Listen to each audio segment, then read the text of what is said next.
Jay Crawford, Adam the Bull, Garrett Bush, Tyvis Powell, Jason Lloyd. Plus, ba-da-da-da-da, you're loving him, Mikey McNuggets. And so many big names, it would take me hours to say all of their names. The ultimate Cleveland sports show starts now. Booyah! Well, here we go. There's no G. Bush today. He's still suffering from Brown's flu. What? I'm excited. I got an 8-page dissertation on Baker Mayfield. And by the way, contrary to popular belief, there's a mixed bag of good and bad here. This is not all bad or all good. It's facts about Baker Mayfield coming up. Well, I mean, it's mostly a Brown show. Bo, you gotta let this go. I'm not. You're kidding, right? It is 8 pages, but it's only going to amount to about 2 pages worth of stuff. But I've got some interesting stuff. I'm actually because I thought it was necessary. Because I feel like I'm in the middle here. We actually are sitting perfectly. He is a Baker bro. He's an admitted Baker bro. It has not. I always Switzerland. Admitted as if that's like a toxic thing. I'm an admitted alcoholic. No, I have to admit it. No, because I'm a Baker bro. You never said it before. Whoa. You never said. You always had us believing that maybe, but you never fully came out. Oh no, I fully can't. Listen, first of all, I think the term is silly. Yeah, I do. With the Baker bro. I invented that term, by the way. Well, and the new I still think it's silly. Fine, that's fine. I don't know that I actually invented it, but I think I did. And now we have the Watson Warriors. That's a new group. And that's just as silly. The notion, and we talked about this yesterday, the notion that you pick a camp. Yeah. And then regardless of all the new intel that you get, that's right. You stay in that camp. That's right. Is too American. Well, that's bad. It's not good. It's not good. And I will say this. Well, before we get to Baker, let's talk about the positive, and that's the Steelers lost. Yeah. They lost. Boy, show of hands, who was nervous though in the I got a little nervous. They started coming back. It was 21-0. I was doing the show, so I couldn't watch the first half, but I'm watching it on my phone and I'm following it, and I thought this thing's over. That's what. Well, not only was it 21-0. By the time I got home, it was a one-score game. Well, not only was it 21-0, it was 21-0, and the Bills were kicking a field goal to go up 24-0. And it was blocked. And it got blocked, and then the Steelers scored to make it 21-7 at the half. Yeah, because when I came off the set, it was 21-7. I'm like, what happened? The Bills were driving. Yes. Blocked field goal. They got a touchdown. Yeah. And it got very nervous for me, but I was not surprised at all by that result. No. The Steelers ultimately never had the ball down one score. They did cut it to one score, but then the Bills they had to kick scored off. after. Yeah. But I'll give the Steelers credit. I mean, unlike most of the other teams that lost this weekend, they gave effort. Yeah. They played pretty well. I mean, the Bills were a way better team. Way better. And they were the biggest, Steelers were the biggest underdog of the whole weekend. And outside of they played the second best of the losers. The Rams obviously played the best of the losing teams. I would but they buy played the that. second Yeah, because best. The other 6 games were blowouts. Yeah, the other 4. The other 4 were all garbage. Total. Yeah, terrible games. Yeah. Unwatchable games, even last night. Yeah. Unwatchable. But yeah, I think we should commend the Steelers, though. Yeah, they deserve it. They overachieved, as the Browns did, but once they got into the playoffs, they didn't fold like a tent. Nope. Like the Browns did. If the Browns had given that kind of effort and played with that kind of heart, I believe their talent was enough to overcome Houston. Sure. But they didn't bring it. They weren't playing nearly as good a team. Now, and they still good. talking about firing Mike Tomlin, aren't they? I think Tomlin, if anything, I think he walks away. The talk is about him leaving. Yeah, right. That's the biggest. They're not going to fire him. And last night, I don't know. I mean, everybody has different viewpoints on this. Some people were upset. Some people were like, talk about the game. Don't talk about the future. Leave that for tomorrow. And Tomlin huffed away from the podium. I don't have any problems with that. I mean, if you want to talk about the game, I'm here to talk about the game. We can talk all you want about the game. There's plenty of time to talk about the future. Let's dissect that down the road. Let's talk about the game tonight. That's why I'm here. My opinion, he did the wrong thing in leaving. However, I give him a pass because 999 times out of 1,000, he's amazing with the media. And he's always willing to answer questions. Yeah. So I'll give him a pass. It was a frustrating loss. I agree with Jason. He could have just said, hey, I'm not talking about that today, and then taken the next question. He should have. That's what he probably should have done. He knew he was going to get that question. I think there was obviously pre-thought to that. Yeah. He knew it was coming. Yeah. And he had told himself before he got to the podium, the first question I hear about my future, I'm gone. They were on the road against a much better team with a terrible quarterback and their best player hurt. And they played a good game. I thought they should be commended if he for that. would have played, they probably would have. Yeah, we'll never know. Yeah. I don't, you know. He's the kind of guy that can make a difference in that game. Sure. Is he enough for them to beat the Bills? I still doubt it. I don't think so. You weren't here yesterday, so why don't you give us your quick thoughts on the Browns' effort in Houston so our viewers that watch us regularly can get your ideas? Oh, I mean, I was disappointed in it. I mean, defensively, I thought that this whole season they've been very solid. They play really good. And I thought going into this game, the reason that I was not worried is because I thought, you got this great pass rush and you got this great secondary. And, the thing that got to me at the beginning of that game was the first thing that got me was when Nico Collins ran the over route and he beat Denzel. I'm sitting there trying to think to myself, Denzel looks like he's not 100%. Yeah. Because I don't think he was. He got beat, burnt on it. And I'm like, Denzel way faster than that. There's no way that play. No way he got beat that bad on the override. And then I think Juan Thornhill came across the middle and made the tackle and stuff. So I was at that moment, I said, all right, Denzel's not 100% like I thought he would be, which going into this game, he just injured himself Thursday. I knew that would be the case. Then And I think, by the way, they tested that early to see what kind of Denzel they were working with. Then that's when I text you guys about Martin Emerson. I started seeing Martin Emerson missing tackles, and I'm just like, that's not like they are really good tackling. They never really give up leverage, and they started giving up leverage in the run game. And then when the tight end took it to the house, I said Martin Emerson kind of whiffed on that one. And How do you explain all that? Is it just lack of preparation? No. Ed wasn't there. Was it a trap game? Did they overlook Houston? What? It could have. And you blame the players or the coaches more?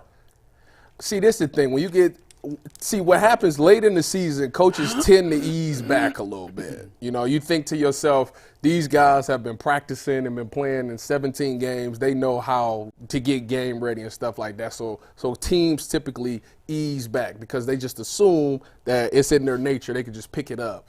And I feel like they came out flat. I feel like, the week off. What do you think of that philosophy? Because I think it's dead wrong. The games are higher intensity and raised to a level of speed that they hadn't seen. Mm-hmm. Why would you lay off? I know you're trying to say, well, let them stay healthy. They had 16 days between hits. Yeah. I think to take your foot off the gas when you're in the home stretch is a terrible idea. Yeah, I don't know. I really don't know. I think that you build trust with your guys and you think, for 17 weeks these guys have handled it like professionals. They went out there and played hard, so why would this game change? If anything, it should amp it up. But everyone saw it did change, though. Yeah, but it definitely was not the same. I thought that Myles Garrett didn't have a really good game. And it really bothered me about that because I think that going into that game, every offensive coordinator goes into that game, and the first thing they say is, how do we take care of Myles Garrett? We have to figure out how to take care of him. And all year we've been hearing about double teams and triple teams with Myles Garrett. Well, he went out in that game, and it started off with a double team, and then Larry Tunsil went one-on-one with him and handled it. Yep. So what happens? Oh, Bobby Sloan was sitting. First of all, shout out to Bobby Sloan. That was he's a remarkable story. This kid, Bobby Sloan, started off as the scout team guy. You come into meetings, he'll tell you this is the look that we got to show our offense, and then we go out and he's the one that holds the card and say this is what you got. Yeah, that was me and Bobby. That was me and Bobby Sloan. So shout out to Bobby Sloan for being an OC. But Bobby Sloan looked at that and said, "Oh, you can handle him."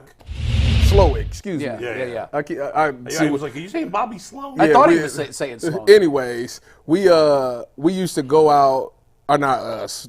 Larry Tunsil went out there and he handled Myles Garrett one-on-one, and Bobby was like, oh, you can handle it. Okay, so let's get more guys out. Yeah. We don't have to slide the line. We don't have to waste the tight end or running back to that side. He can handle it. So now we can open up this playbook. And I think that was the problem of it right there. You got more guys out in coverage, and now more guys got to cover. Right. So I think the problem that was made is at halftime. Jim Schwartz should have said there should have been two things that happened at halftime. One, Nico Collins was killing us. Denzel needed to either Denzel or Jim Schwartz. Listen, you getting paid as one of the top corners in the league. You got to come out and have that dog in you and say, listen, the only way we're going to say this is if I lock up Nico Collins. I got to take him. I don't care about that playing side stuff no more. Wherever he go, I go. I seen Sherm do it. I seen all these great corners do it. You got to be the one to come up and say, listen, I got him for the rest of the game. So that onus is on the player. It's partly on the player. The coach could still have made that choice on his own. He should have made that choice. The reality is that in the second half, adjustments almost didn't matter because the two pick sixes ended the game. no matter what the defense did. That's true, but still. Right. But I agree with you. But you can't win if you can't stop them. It didn't have to happen at Couldn't Denzel halftime. have said that to him during the first half? Yeah, he could have said it at any Why point. didn't he? That's a great question. Yeah, Well, we don't know that he didn't. we don't know he didn't either. But that's we do know this. Jim Schwartz made the decision that he wasn't going to do that. In fact, at one point we talked yesterday about how this just blew me away too. When Collins was lined up in the slot before the snap, he switches with the receiver to become the outside, and the players, instead of handing that off, made the switch as well, and now Collins has Genu on the outside. Touchdown. Well, and I think they went into that game thinking we're confident in all three of our ability to cover anybody. And up until that point, they've been really good at doing such a thing. And it just kind of got away from it to a point where, as a coach, as a defensive coordinator, you got to say, listen, we got to nip this in the bud right now. Right. And then in the second half, or at some point, if you feel like Myles Garrett isn't getting it done by himself and they're not getting that pressure, now you need to bring extra guys. When you bring extra guys, what's going to happen is they got to bring in extra guys to protect. So now instead of his 5 people out, tight end, receivers, and a running back getting out, now you got a tight end that's got to stay in and a running back that's got to stay in. Yeah. Changes what they're doing. Yeah, exactly. One quick question before we move off this. I think Bull has one too. Yeah. How did the Texans take Amari Cooper out of the game? Because we said that was going to be their number one focus. Amari Cooper was hurt. Obviously, he caught that over route, and he just was never the same after that. He got up slow with the heel injury, and he just was But Stingley did what Denzel should have done. Stingley played his side the entire season, but in that game, he said, I got you. I got him, man. Wherever he go, I'm going. And maybe in the end, Ward didn't do it because he wasn't 100%. Who knows? I think that's what it. Ward probably wasn't 100%. And that's probably why he was like, I don't really want to do that. All right. In about 10 minutes, we're going to go to the Browns, and we're going to talk about the Browns the rest of the show. But we got to talk a little Baker Mayfield. Did you have another question for him? No. I got to read, Bo, before we do Baker. Let me get the read. Yeah, sorry. Go ahead, Mike. We'll talk Baker for 10 minutes, I promise, then we'll get to the Browns. But the NFL regular season is wrapping up, and there's still time to get it on the action with FanDuel, America's #1 sportsbook. Right now, new customers get $150 in bonus bets guaranteed when you place a $5 bet. That's $150 in bonus bets, win or lose. The app is easy to use, and there are so many different ways to bet, including live same-game parlays. You can find bets in the new Explorer tab. You can make a parlay in the Parlay Hub, which is the best and most popular way to find pre-made parlays and so much more. So make sure you visit FanDuel.com/UCSS to make your first bet a layup. FanDuel, an official partner of the NFL. Bo, the floor is yours. First of all, Mike, do you want to put the tweet I put out yesterday that just threw a grenade into Twitter? Steve, take 164 full, please. This is what I put on Twitter last night after the game. I pissed off the Baker Bros and the Watson Warriors. Well, yeah, kind of both. The Watson Warriors. With this tweet. Who coined You got it, Mike, or should I move on for now? Well, that's not my tweet, but that's the same stat. Playoff wins since 18. Baker 2, Browns 1. Why would that piss anybody off? Those are facts. I know, but people got mad because I was trolling a little bit there. I was just kind of having some fun. Obviously, and you're trolling on what I would think would be the opposite side of where you sit. Right, exactly. I mean, plus I'm also it is factual. Plus, I'm also taking a shot at the Ravens and the Steelers. So there you go. But I mean, I guess because those are the players that you included in your tweet. But for me, it's factual. Exactly. Like, don't hate the messenger. That's it. That's just true. You can hate the message if you want, but the messenger is just dropping the bomb. Now, Jay, I got a full presentation on Baker, but before is it PowerPoint? It is not PowerPoint. This Kyle Shanahan? No. Papers. But before I do it, I wish it was I'd like to hear you guys briefly. We don't have a lot of time, but if you guys give your thoughts real quick on Baker, you want to go? How he did. You want to go? I thought he played good last night. I mean, he's had moments this season where he's looked really good, and he had moments where he didn't look good. And but every quarterback has had that. Yeah, so I thought this season overall, I thought was a pretty good season. He went to a place where he had playmakers at wide receiver. Those guys know how to make plays. He did a really good job of getting them the football. I thought that the Eagles, when I went to this playoff game and I looked at it all week, I said that Tampa Bay should win because the Eagles looked terrible. Yeah, they did. They went out there and he did exactly what I thought he would do. Yeah. Jay, your thoughts on Baker's performance? My overall statement is Baker has officially redeemed himself. That's pretty much my thesis statement from what I've seen, not just last night. Last night he had a good game against a team that just looked like they quit 6 weeks ago. Why? I have no idea. I have friends that are Eagles fans that texted me this morning, please let this be the day. They want all the coaches out. They think that is the cancer of that team. Amazing how that's changed so quickly. 1 year. 8 weeks ago, Yeah. he was 10-1. Yeah. And when he ran through the tunnel after the Chiefs win, yelling at Chiefs fans and that was embarrassing. Just awful bravado. Yeah. I hate that kind of stuff. Who would have guessed that 2 months later this guy is going to be wrangling for his job today? Unreal. But as it pertains to Baker, he has officially redeemed himself. When he left here, obviously the pendulum on him was not a good player. Carolina gave up on him and released him. The Rams, they showed a stat last night that I didn't even know this. I knew he had played for a lot of head coaches. He has played for an NFL record 8 head coaches in 6 seasons. Yeah. That's mind-churning. It really is. He has said for the last 6 weeks, I feel more comfortable now than I have at any point in my NFL career. He's told reporters that I know that cover the Bucs, and this is kind of a backhanded dig at Cleveland and whatever. But he said that when he was drafted into the league, he was told by someone in the Browns organization, yeah, that chip, tone it down. Mm-hmm. Yeah. And to a certain extent he did, but I thought Baker always played with chip and onions and bravado. And I think that's a good thing if that's who he is. Jason made a great point yesterday. You can't change who you are. He tried to after he had a bad season. He did some self-reflection on the field and off the field. By the way, he did make off-field changes. On the field, when he went to L.A., McVay told him, no. That's what won you the Heisman Trophy. Mm-hmm. That's what got you the overall number 1 pick. That's what put you into the playoffs. Go with that. He did. Yeah. He did all this year, and I think he's officially been redeemed. All right, let me give you some thoughts on Baker Mayfield. It's mostly facts. If I'm giving any opinion along the way, I will clearly state that it's an opinion, okay? Baker, fact. Well, this is kind of an opinion, but it's a positive, so I'll call it a fact because people can't get mad at me. Has played very well in his overall in his 3 playoff games.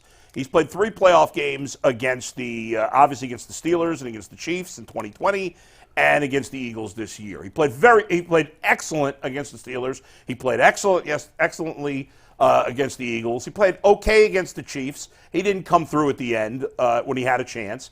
But overall, 7 touchdowns and 1 pick in the postseason for Baker Mayfield. Excellent numbers. Really good. And after last night's game and his performance and all the craziness that surrounds Baker, I got thinking to myself, so did the Browns ultimately do the right thing, right? I wanted to look back and reflect, did the Browns do the right thing in letting Baker go? So I need to do that. I needed to look, yes, at this past season, but I also needed to look at his career because the Browns didn't have to make that decision now. They had to make that decision 2 years ago when it was a different set of facts, right? If you look back at Baker's career in 2018, he had a very good season for a rookie. I think that's a key point here. He had a very good season for a rookie. He set the touchdown record for rookies. It may be broken by now. I don't know. Justin Herbert shattered it. What my point is that C.J. Stroud this year had a great season, an MVP-level season. Baker Mayfield didn't have that kind of season in 2018. He had a very good season for a rookie. 2019, he was terrible. You look at the numbers across the board, 22 touchdowns, 21 picks. The 2020 season was really strange, right? 21 picks? Yeah. The 2020 season was very strange. He started off very spotty, if you remember, in 2020. And coming off a bad 2019, there was reason not to believe in him. Through the first 10 weeks, the Browns had a decent record, right? But he had only played 4 good games through the first 10 weeks, 6 bad games. In his 4 good games, he threw 11 touchdowns and 4 picks.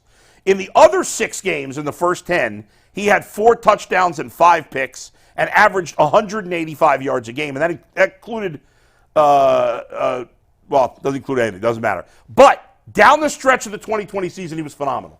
He was great the rest of the year. Fantastic. He threw 11 touchdowns, 1 pick, and averaged 286 yards a game. He was great. And then he was great in the playoffs against the Steelers, and then he fell on his – didn't fall on his – I wouldn't even say he fell on his face against the Chiefs. It was an okay game against the Chiefs. 2021, his last year with the Browns, again, he was terrible. Now, you want to present the injuries, fine. We all know that thing. The bottom line, he was terrible again that year. Last year, outside of 2 decent games with the Rams, he was a disaster. This year, overall, a great year.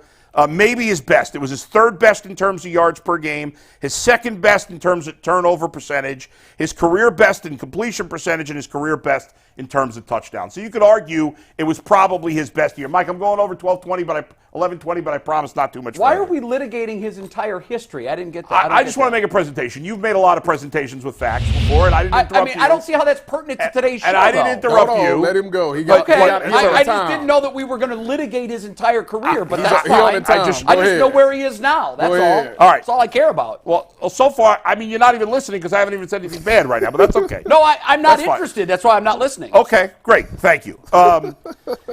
In his career, Baker Mayfield in 89 games, 137 touchdowns, including 7 rushing touchdowns, 91 turnovers, including 17 lost fumbles. He has a 62 career completion percentage. Only players worse than that have played 50 games that are still active are Sam Darnold and Jameis Winston.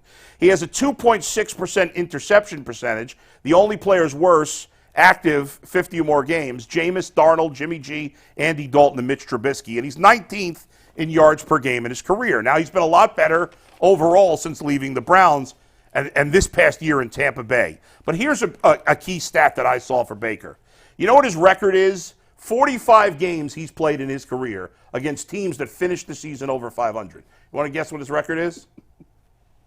20 and 25. 20 and 25. Mike? I said what? 18 and 27.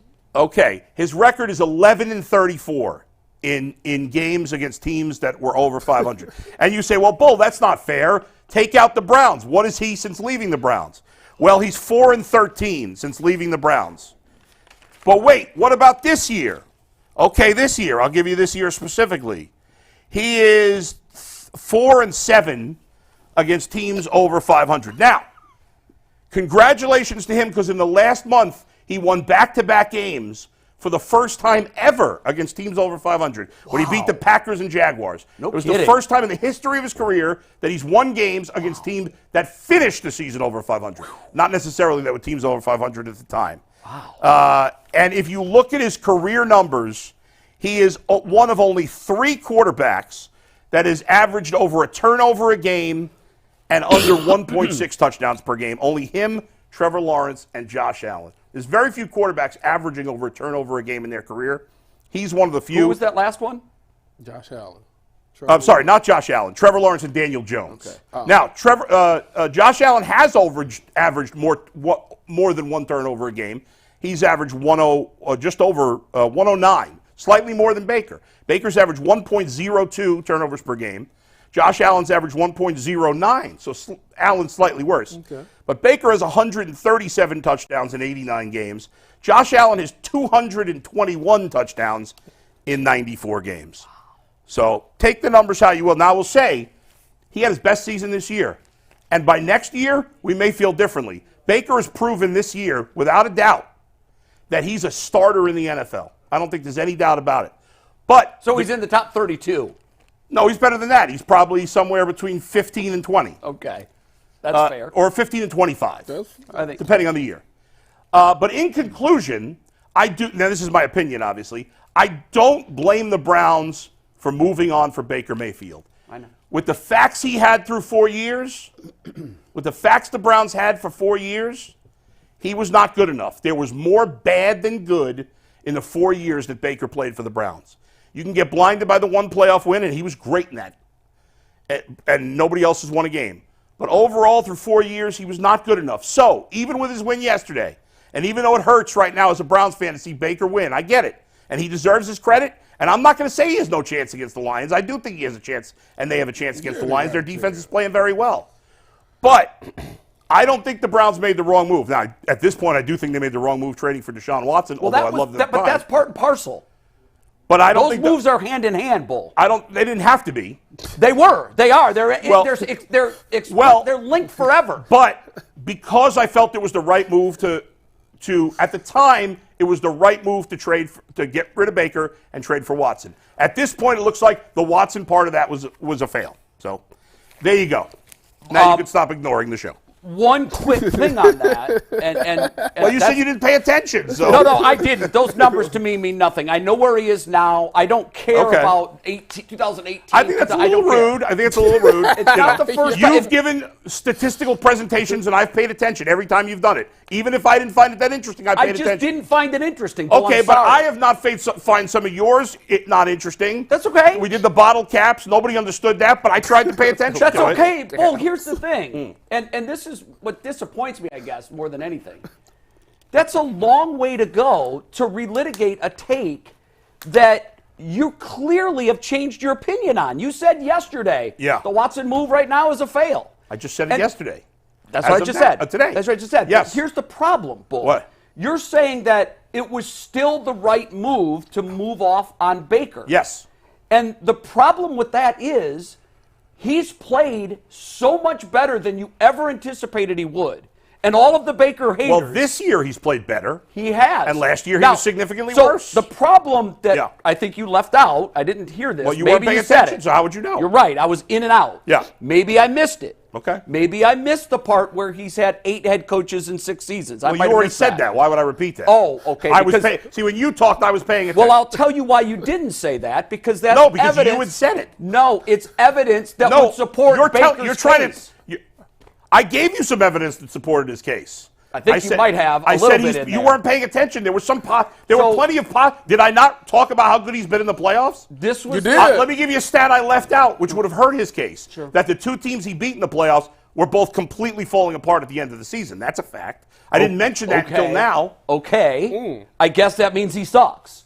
No, I never said that. The danger of doing this, and I knew it when I put it in the group chat this morning. I know. And What? I think your instinct was right. This is not of any value, I don't think, to Cleveland Browns fans today when we're trying to figure out. Well, plenty of Cleveland Browns fans are talking about this, are talking about Baker Mayfield on Twitter. We could have moved on for it sooner if you hadn't been rude and ignored me.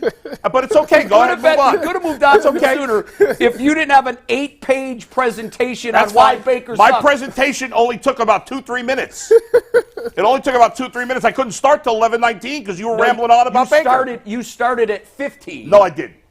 And it's 6:26 It was now. not 2 I did minutes. not. I started It at did 19. not Anyhow, I knew this was Go going to ahead. devolve, but can we do Browns You, talk? how did it devolve? I made a presentation. I stated facts, Can we do Browns talk? and you have ignored me 10 rudely. But go ahead. We have the 10 did. biggest questions Rudely for the Browns ignored you, you're offseason. We got to get them in an hour now, so we're going to run through some of these.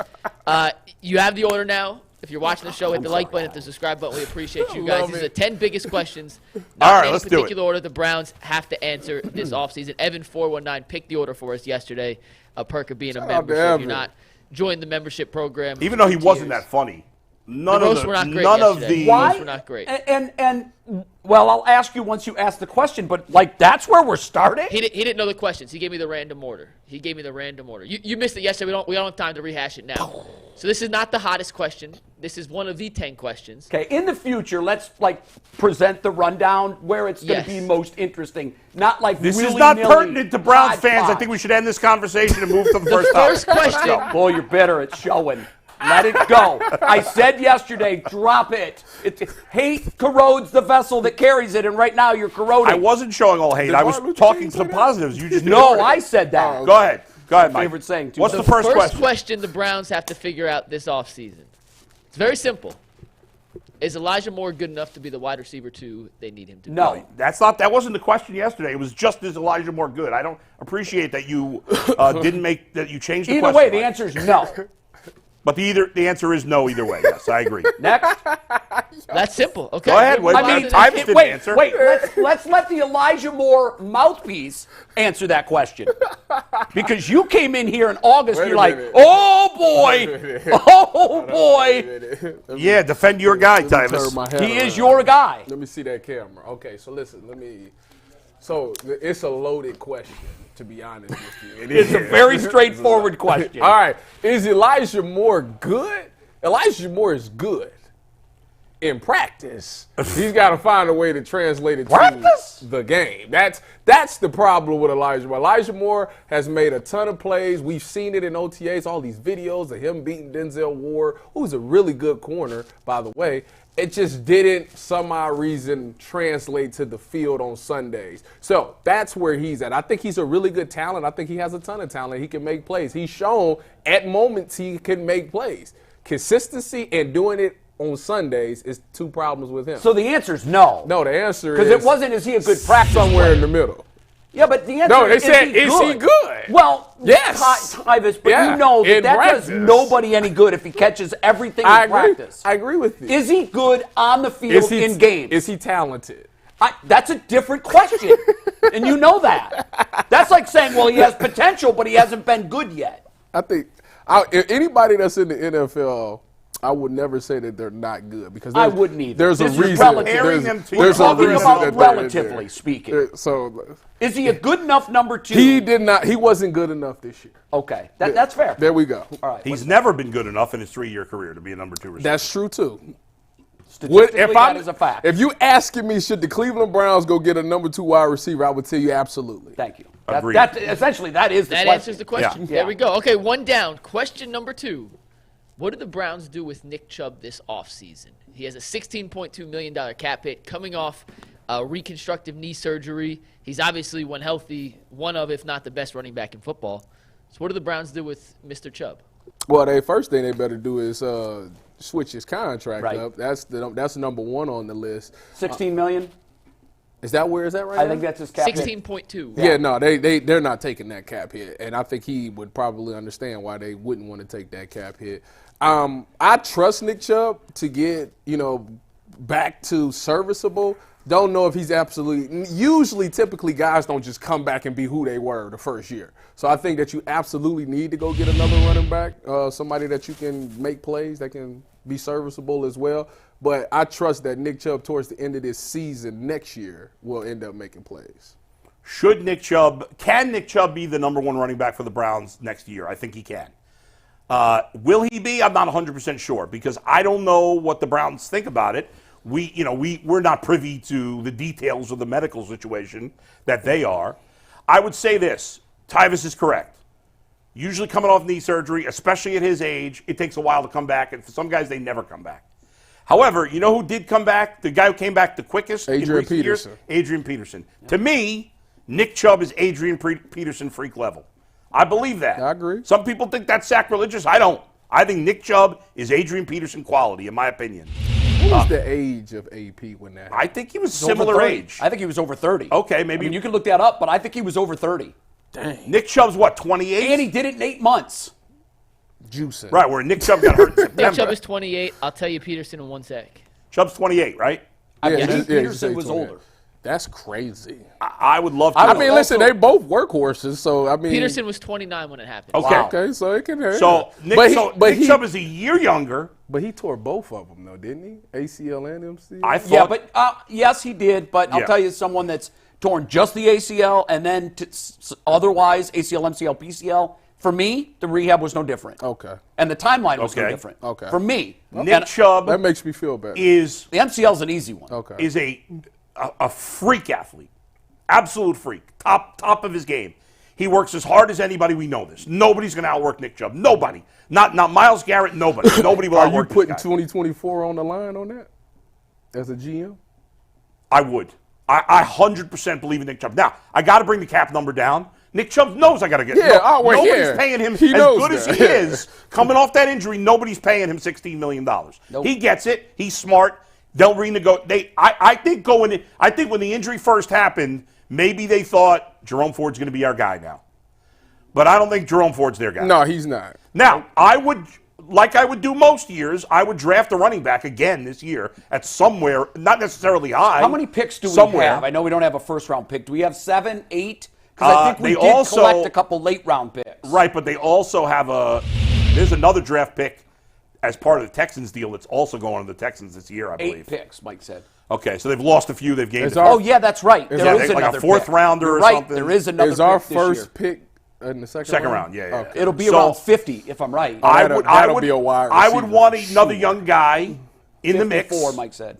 But I think if you can work out the money, and I think they will, I would, again, without knowing the medicals personally, maybe there's something I don't know Yeah. or we don't know, I believe in Nick Chubb. I think he's still young enough I agree with that you. he will be, even if he gets maybe a little slow start, I think by October, he'll be a stud again next year. We could get off of this question after this. Let me ask you this. Say Nick Chubb doesn't quite get back to Nick Chubb, but it's close. It's not all the way there. Right. Are you comfortable with Jerome Ford being 2? I'm comfortable with Jerome Ford being the 2 if Nick Chubb is playing. Okay. But, well, you know what? I'm going to say no, because if Nick Chubb gets hurt again, I don't want Jerome Ford to be my starter. Okay. You need to upgrade your So team. that's the I want a question. young guy that I think could be my running, because I don't think Jerome Ford's their running back of the future. I would, and the Kareem Hunt situation is interesting. I don't know what's going to happen there. I hope they keep him. He's great in that role. He's proven to be a great short yardage back. I don't know that you need him if Nick Chubb's healthy. I still think that he can do some things that Nick can't at the goal line. I would lean. See, I think Nick Chubb can do those things, but we haven't seen him as a pass catcher. We haven't seen him much. Or Jerome Ford's the pass catcher. I get it. What would you do, Jay? I'll move quickly. Sound the trumpets. Bull and I are almost in exact lockstep. To answer the question first, can the Browns trust Nick Chubb as running back in 2024? Yeah. That's an absolutely yes for me. Secondly, to Bull's point about if he hits the open market, there are 31 teams that know what he can do on Sunday. Mm-hmm. The Browns are the only team that knows what he does every day of the week and in the offseason. Mm-hmm. They have more information than everyone else. Yes. That information needs to lead them to restructure his contract. I think when has he never been but anything but a great teammate and a team guy? The best. He will restructure his deal. He will make it so it's team friendly. That's who he is. I agree with the Adrian Peterson comparison. I know that some people look at that as blasphemous. Yeah. I think he's I think because in our minds, Adrian Peterson was a god. Was the god. Yeah. He was just unbelievable to me. Look how long he played too at a high level. I believe that he is of that ilk. He's not quite Adrian Peterson to me. Mm-hmm. He is a Hall of Fame running back. They got the same makeup. I believe that. Yeah. Mindset-wise. Mindset, physical gifts, and work ethic. Mm-hmm. That's a big part of this. So he's deserved the chance to come back to Cleveland, and I want to see him finish his career with the Cleveland Browns. I think everybody does. Can't imagine seeing him in another uniform. Oh, disgusting. It hurts my heart to think about Nick Chubb in another uniform. So now, all of that being said, he will not be the same Nick Chubb that we've seen before. He just won't be. History tells us that you never are after this kind of injury. You had talked about he'll have a slow start. He'll get better as the season goes. Completely agree. I will say his ceiling has moved down. How much? I don't know. I don't think a lot. Mm-hmm. I think he's still going to be a premier back in the NFL that can get the Browns to where they want to go. Yeah. Had the Browns had a healthy Nick Chubb, they absolutely were capable of making a Super Bowl run. Absolutely. Without him, I guess Ford averaged 50 yards a game. That's not going to do it. And he had multiple runs of 69 yards. I know he did. He had some home runs. He averaged 50 yards a game. When I close my eyes and think of the average typical run for Ford, it's him middling around behind the line of scrimmage and maybe getting 2 yards. When I think of Nick Chubb, I think of him powering through a hole, hitting at the second level, knocking someone on his ass, and getting 9 yards. But that's the difference. But you don't think that this season made you think, is Nick Chubb that good, or is our offensive line and our offensive line is that bad?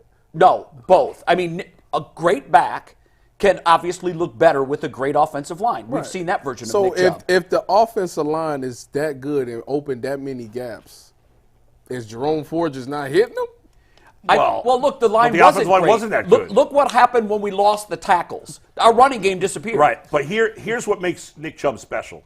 If you look at yards, average yards after first contact, and he blows everybody. Oh, yeah. And that, to me, is the definition of a running back. You're going to get hit. What do you do after you're hit? Nick Chubb can make up for subpar offensive line play. True. Better than Christian McCaffrey is the best back in the NFL because he does things in the passing game that Chubb can't do. But after that, Nick Chubb can make up for a bad offensive line more than any running back I've seen since at least Adrian Peterson. I think that's fair. Now, again, I think that he has a new ceiling that's slightly lower than his old ceiling. Mm-hmm. I hope I'm wrong. I hope he comes back next year and has the best season of his career. If anyone can do that, it's this guy. And for context, you mentioned Adrian Peterson. The year after he had his injury, he rushed for 1,485 yards, 11 touchdowns. That was the third highest total of his entire career. So he was still great, but that was never year as good 30 as he for was. him.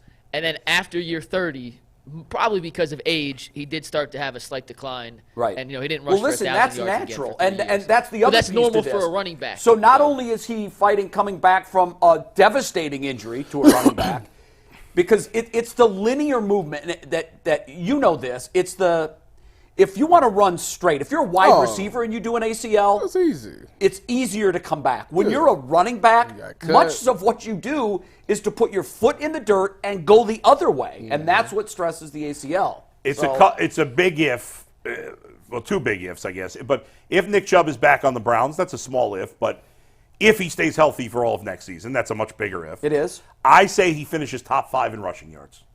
Wow. I wouldn't doubt This year, to be top 5 in rushing yards, you'd only need 1,100 yards. So that's not out of the realm. He can squeeze that out in his sleep. If he's healthy, I'll be stunned if he doesn't get 1,100 rushing yards. Yeah, I'm with you. I just don't think he'll ever be as great as he was in the past. But what running back at 28 or 29 is? No. So there's a natural decline there. McCaffrey's All right, what's not number that 3? He ain't that old. I don't think so. Question number 3. Christian McCaffrey, by the way, Tyvis, is 27 years old. So, Is he that young? Yeah, God, 27. I He feel turned like he been in the 27 league in June. for at least 10 Did years. he come out early from Stanford? I Yeah, think 3 he years. did. Gosh. All right, question number 3. Are we 100% sure Kevin Stefanski is the right coach to lead this team to the promised land?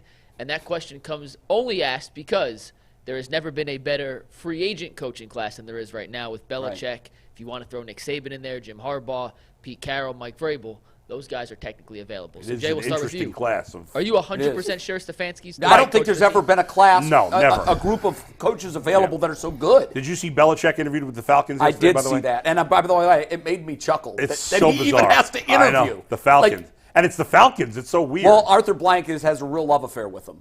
And Arthur Blank's a good owner. He is a good owner. But they don't have a quarterback. But, Mike, I assume when you say promised land, you mean lead them to a championship, correct? Yeah, lead them to a championship. Yeah. yes. Okay. Jay, well, we went first on the first two, so why don't you go first? The answer is definite no. It's that one's easy.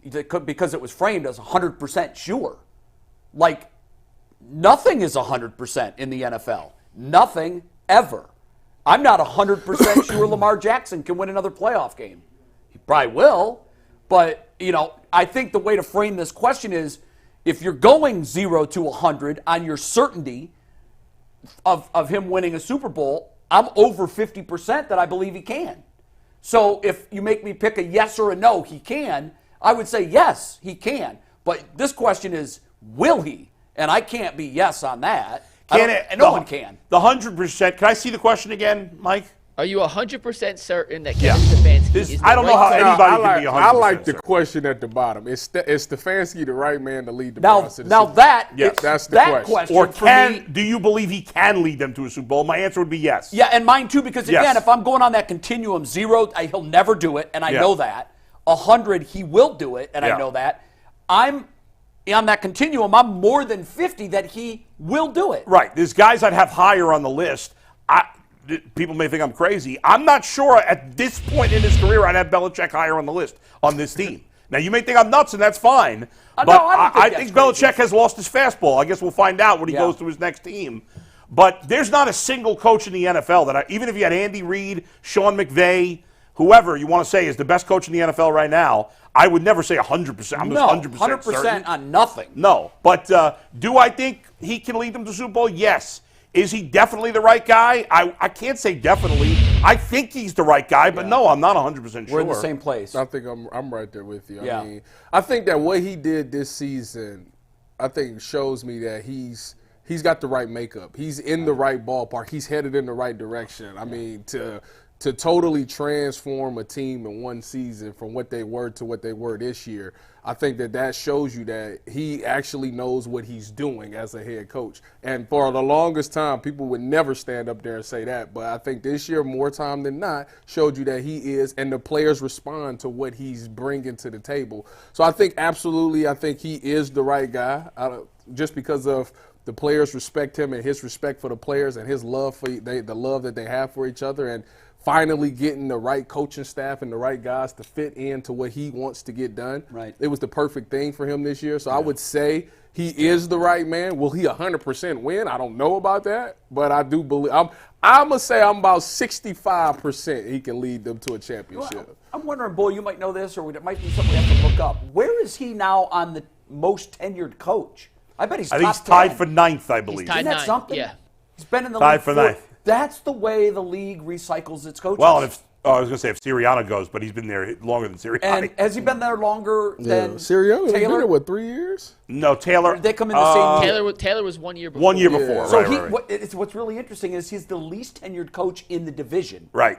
And he's the 9th, and maybe even higher now. I don't know. No, he was tied for 9th as of before whoever the last guy was to get fired. Before Belichick. After Belichick, he was tied for 9th. And if McCarthy goes in Dallas, and Tomlin goes in Pittsburgh, both of those, and Sirianni goes in Philly. And Sirianni's more recently, but. Oh, yeah, you're right. Yeah. And so is McCarthy. No, McCarthy in Dallas, and Tomlin in Pittsburgh. Forget all Are that. there McCarthy any other hasn't been in coaches Dallas that are longer? dangling? Been in Dallas that long. I don't I didn't know. How realize long that. has he been there? To me, I think he has got been there there like 18, didn't he? I think he's been there longer than Stefanski, or maybe the same I think year. McCarthy has been there longer, but I'm not sure. Feels like it. I feel like he got there like 18, 19. I'll tell you right now. According to Pro Football I'm still Reference, going off of Pete He was Carroll. same year, 2020. Same year. Same So year. he's Okay. tied. That's who he's tied for 9th. Oh, okay, yeah. So he So- would actually go up to 8th. Tied so for he would 8th, be in and the he'd be top 8th by himself. 25%. And still be the least tenured in the division. In the division, unless Tomlin. But the Browns haven't had a guy in the top 10 in a while. Most tenured coaches. I bet they haven't had a guy in the top half in a while. Since- Because we just wash, rinse, repeat all the time. Maybe since Marty. Maybe. It has to be. There's no That way. would be Could fine. it have been Belichick's last year? I mean, I don't know, but What was he in Cleveland? 3? That's a shame. Belichick?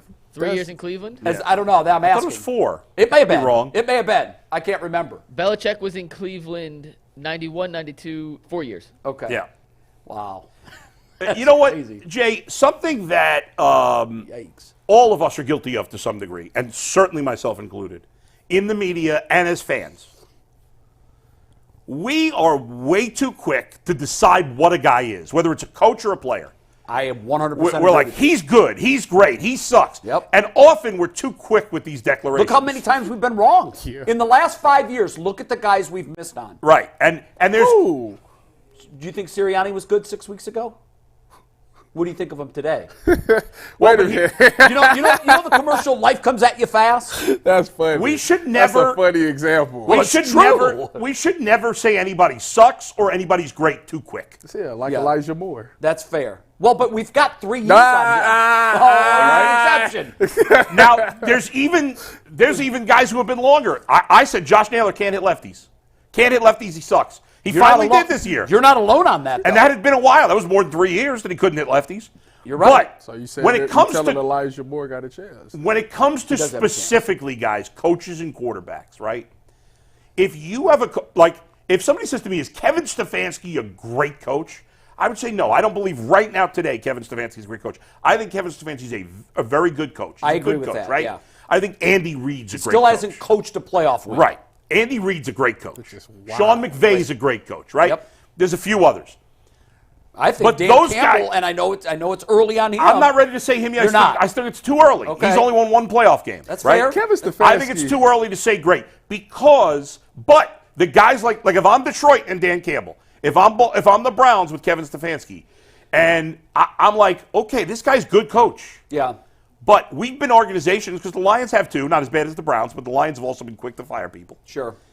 Maybe this time, instead of saying, yeah, he's good, but maybe we can get better, you say, Write it out. he's good, but if we give him more time, he's going to end up being great.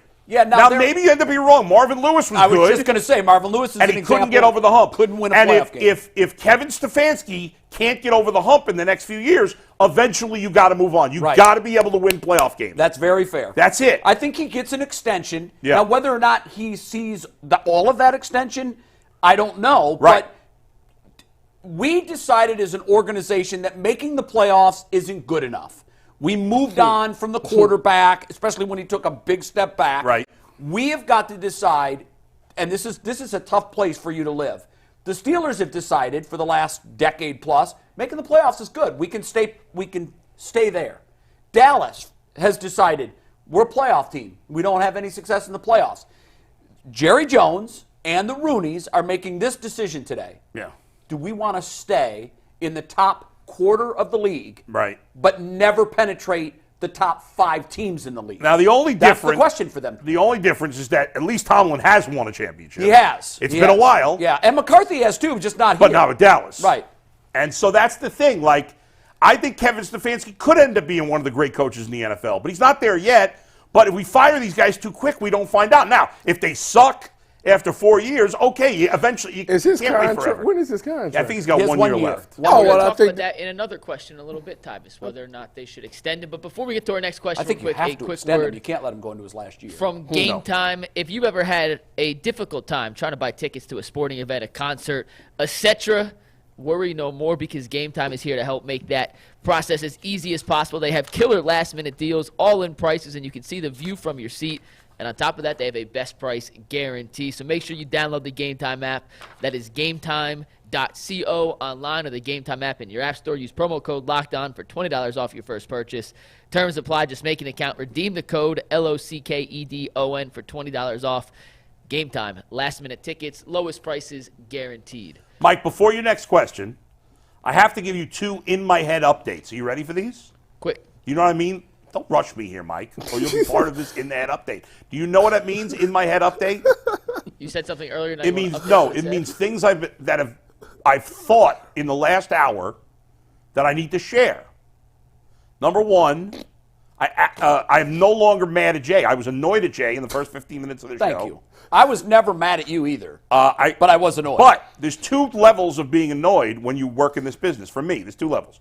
There's the I'm annoyed in the moment, and there's the I'm annoyed until we have a talk about it and somebody or apologizes. maybe you take it home even. Exactly. Yeah. I have only been annoyed that way in my entire career 3 times.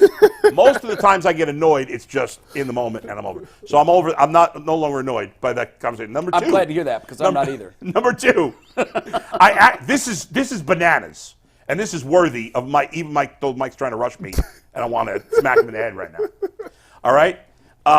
We're doing well on time. I actually had a thought. 6 more in 40 minutes. Shut up. I'm trying to get to a point, and this is going to be very funny, but this is actually a thought that I had in my head. I hadn't seen Tyvis in a while, right?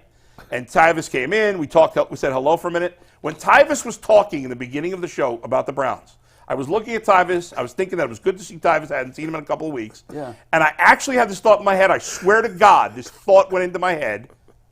I thought to myself, if Tyvis called me and had a body to bury, I'd help him. Where the hell did that come from? It was a crazy thought in my head. I said, I was thinking, I really like Tyvis. He's a good dude. And if Least he likely needed my person help, on this panel right now to kill someone. is Tyvis. Without question, it's time. The most likely is Director Steve. Are for you sure. No, Jason Lloyd. You think Well, Jason, he's not here today. Really? y'all don't Yeah, think, Jason, for sure. Wow. Jason, yeah. Y'all don't think I would kill somebody? Jason's got hidden anger. He's Now, he I is probably have the silently- worst temper of everybody.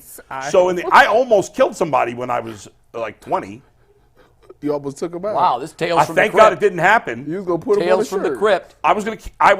Because the guy, it was a quick story because it's pretty depressing. But I was dating a girl, and the guy she had been with before me was hitting her. He was Yeah, I a real think piece you of garbage. told us this I had maybe once. told part of the Yeah. story. Anyway, and I got my hands on him once because he came looking for her, and it was a big mistake by him, and I was in great shape when I was 23 years old and dating her. you almost I was killed in the him. best shape of my life, and if the cops hadn't come, I don't know what would happen. Thank Wow. God they did and broke it up. Bull would be He doing never a bothered podcast her in again. prison. And I'm not tough anymore because I'm fat and out of shape. But at 23, I weighed 190 pounds and I was in great shape. I was playing basketball with no shirt, Mike, when I was 23 years old. I still couldn't shoot, We could run but I that was back playing if with you no want, Bull. shirt at 23. But I did have that thought that I would help Tyvis bury a body. Well, I hope that it never comes to I hope it that. does. I hope know that doesn't what? happen, Tyvis. But I'm there for you, buddy. You know what? Things I'm happen. there for you. Things happen in I life. can never You imagine never him getting know. mad enough where he would do No, something. it would never happen. That's probably why I thought I would do But it. I will say this on the never thing. Like never know. the one thing, the button that you can push with me is Baker. an egregious. No. If you say something bad about Baker, I actually laugh at that. It's my family. You know, don't say Well, you anything. never mess with anyone's family. No, but like I've never even thought this before. Like, could Yeah. I kill someone? Would I have it in me? I don't know why. See, now I brought it You're into your taking a head. dark ass turn. But I don't think I could. But I know that in my lifetime, what's made me the most angry in my life are when things are said or done against people that I love, my family. 100%. If you say anything about my wife or son, that's the only thing at this point that could really gets me to another level. Yeah. And it really, you hear crimes of passion. Yeah. I don't think it's necessarily passion based, but it's family love that like there's nothing that can penetrate that. There's nothing that can break that. And for me. But don't go killing anybody because I don't know that I would help you. Well, Jay, it's interesting you mentioned. I know accessory is a real crime and you do real time for it, and I like freedom. The only thing I would need you to do is to go right up on Channel 3 and say, ladies and gentlemen, we have a story today. My co-host, Tyvis Powell, has been accused of killing a man. Now, I know Tyvis very well. He would never do nothing like that. I will do that. That's all I need. What I would say is I can't believe the Tyvis I know is capable of doing that. Now, as it comes to Bull helping bury the body, I think he might have helped him because he's told me once that he would do that. I'd be like a Dateline episode. Bull told me once that he would help Tyvis bury the body. Well, you mentioned crimes of passion here, Jay. This next question is going to involve a lot of passion from the fans. What should the Browns do with their backup quarterback position next year? Joe Flacco, DTR, someone else? Tyvis, start us off. Well, I definitely think. So this is an interesting question. I think you definitely roll with DTR because he's the young guy. He's on the roster. He's cheap, and you don't have to pay him no money right now. And I think that he went 1-2, I think, as a starter. And I think overall, he did things decently well. I thought that before he got hurt and suffered that concussion, he was trending upwards. I thought he was doing some really nice things. So I think there's something there to grow off of and work with. He's just a young guy. He'll get better. Now, the Flacco thing is interesting to me. Now, I would not bring Joe Flacco back as a player.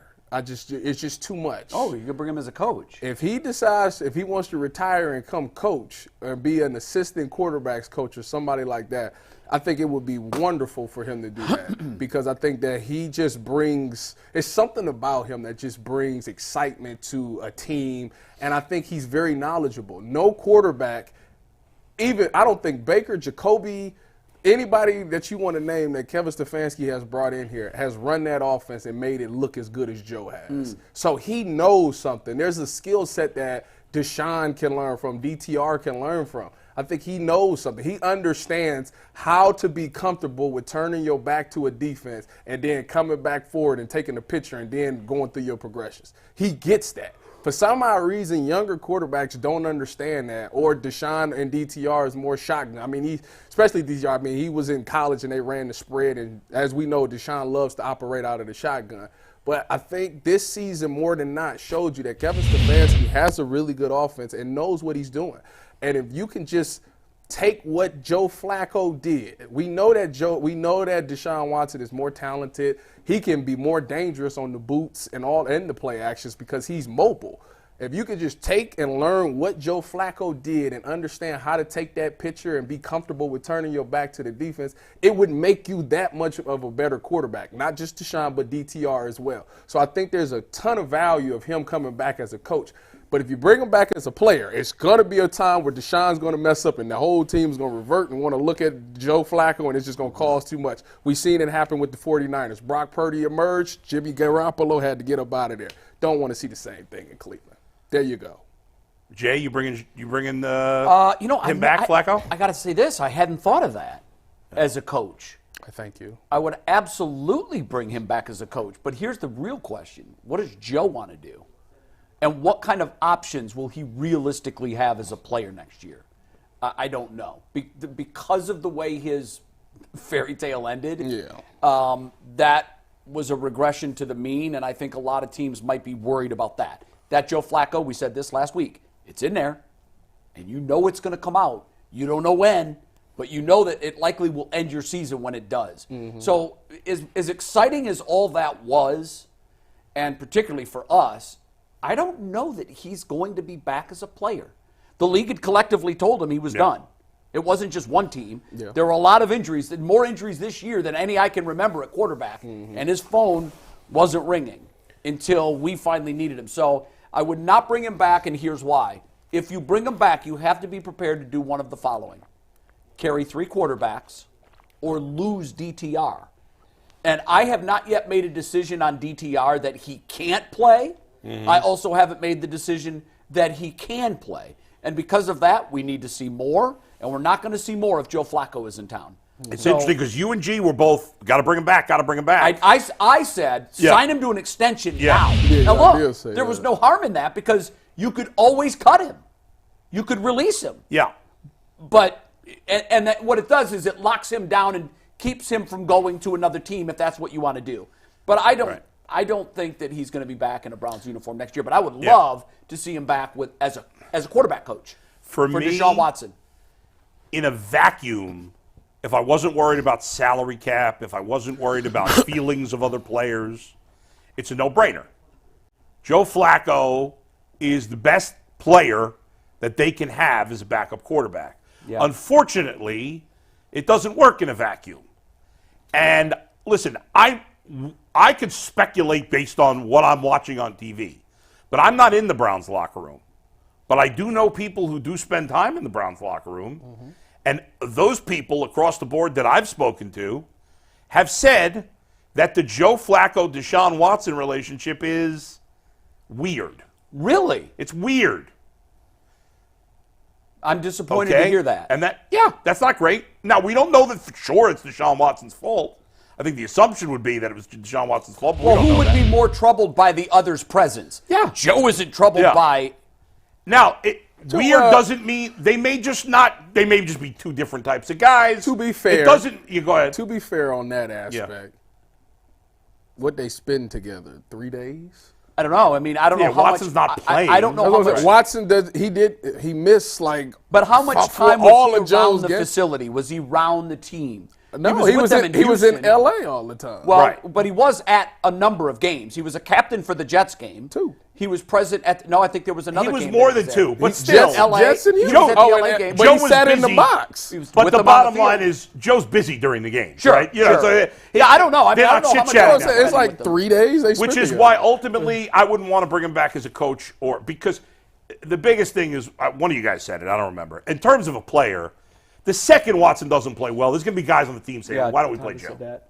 Right? I mean, that's just going to happen, and you can't have that. That's bad for the team. So ultimately, what I would do if I were the Browns is I would have 3 quarterbacks. I would have DTR, and I would want to bring in like a Jake Browning type of veteran that's in the mix also. A guy who's been around a while but maybe hasn't played that much that you see something in. And I'd let them compete for the backup role and see what happens. But next season's all about Deshaun Watson. If the Browns are going to if this contract is going to salvage if this trade and contract are going to salvage themselves from being disasters, because as of right now they're disasters, it's Deshaun Watson having a great season. Not a decent season. No, great. A great season I'm glad next year. you worded it that way, because at the beginning of this year we said if Deshaun Watson doesn't play well, this season's over with. And that was not the case. Deshaun Watson went out and they still made. Yeah, that's why I think the backup quarterback role is so important. Look, did we see progression from DTR? I think we did a little bit. His first start was a disaster. It was, he was told a couple hours before kickoff that he was going to start against the Baltimore Ravens. I thought that was incredibly unfair to judge him on that. I think he did play better after that. I thought he had some moments. And I do think that he can be the backup quarterback here in Cleveland. But what we've learned about backup quarterbacks, if they're any good at all, they're leaving after their first contract. So teams, I think one of the things we've learned about the league is teams are almost in this perpetual state of changing backup quarterbacks. Yeah, that's just it. And that makes it really difficult for any of them to have great success. Right. And I don't let me see that DTR graphic one more time. That's not fair. I mean, I know it's what it is, but that's not really fair as far as the touchdown interceptions, because he threw like 2 or 3 touchdowns and got dropped. So, doesn't that happen to all quarterbacks? But his was like money ball. I do think it. I agree with Jay. If you look, eye test, he was hideous in that first game against the Ravens, an impossible spot. In the second game, I don't even remember now who he played against. I can't even remember. They beat the Steelers 13-10. What was that? 13-10 His first start Steelers. was they beat the Steelers 13-10. And then what was his next start? He got start? hurt against Denver. And then he got right. I thought he had played better. He obviously played better against Steelers, and then the next game he played even better. That's before a he got concern hurt. of mine too. Is his health? He's very thin. He's a stick. Yeah. And last point, then we can move on. This is real quick. Joe Flacco dead wrong because before Joe Flacco got here, Jacoby Brissett was the greatest backup in Cleveland history, and you don't even know his name anymore because of Joe Flacco. Ain't that crazy? And he's the only quarterback that didn't play this year was Jacoby Brissett. Which is crazy. Or whoever the hell the Bills' backup is, he didn't play. He did play. Jacoby Brissett played. Yeah, he played. No, he didn't start. started, Sorry, never he started started. the game. All right, next question, guys. And by the way, that's one of the big Who's the reasons Bills' their backup? coaches Is it fight. Blaine Gabbert? I looked it up in a I second. don't I'm even not know sure who off their the top of my head. backup is. Next It was question, though. Trubisky. It's not Trubisky. No, I know it's not him. He's Was the Steelers. Browns' defense actually that good this season? Or do we fool ourselves into thinking it was better than it was because of the teams they faced and the quarterbacks they faced? This is a very great intriguing question. That is very masterminds. I went first the last time. Here's what I think. don't want that. I copped out. You don't Guys, want smoke. here's what I think, and you tell me what you think. Now that I've had another 24 hours to digest since we briefly talked about this yesterday. I think, listen, the Browns' defense was terrible in the playoffs. We know. There's no excuse. It was terrible. Overall, I think the Browns have a good defense. I think we overrated their defense. I think I convinced myself that the road was an anomaly based on certain factors in those games. And I ignored the fact that the greatness at home, there were factors to that too that made it better than it should be. Like the schedule. Yes. And the quarterbacks they played Right. against. Now, I don't think the Browns are the team. I don't think they're as good as the team that played at home, and they're definitely not as bad as the team that played on the road. If I had to break the pie between the 50-50 and say what side of the 50-50 are they on, I think they're on the 50-50 of the home side. But I think this idea that the Browns are some all-time defense, some great defense, no. Great defenses Are consistent. play great every week or almost every week. I agree. And they play great in the playoffs. The Ravens played great in the playoffs. The Giants played great in the playoffs. The Buccaneers played great in the playoffs. The Bears played great in the playoffs. Right. The Browns had one playoff game, and they weren't just okay. They were hideous. What? So no way you can call this defense great. I do think despite that loss, it's a good defense. I think it could be a good defense next year as well. But Who's the six? it's not great. Who's the 6 teams they lost to away? Well, that includes the playoff game, for the record. I just want to hear. it was I just want to 25 hear at the. the end of the I regular just want to hear the season. quarterbacks. They The lost quarterbacks they lost to on the road. at Cincinnati. They Backups. lost at Pittsburgh to Kenny Pickett. Yep. They lost at Seattle to Geno Smith.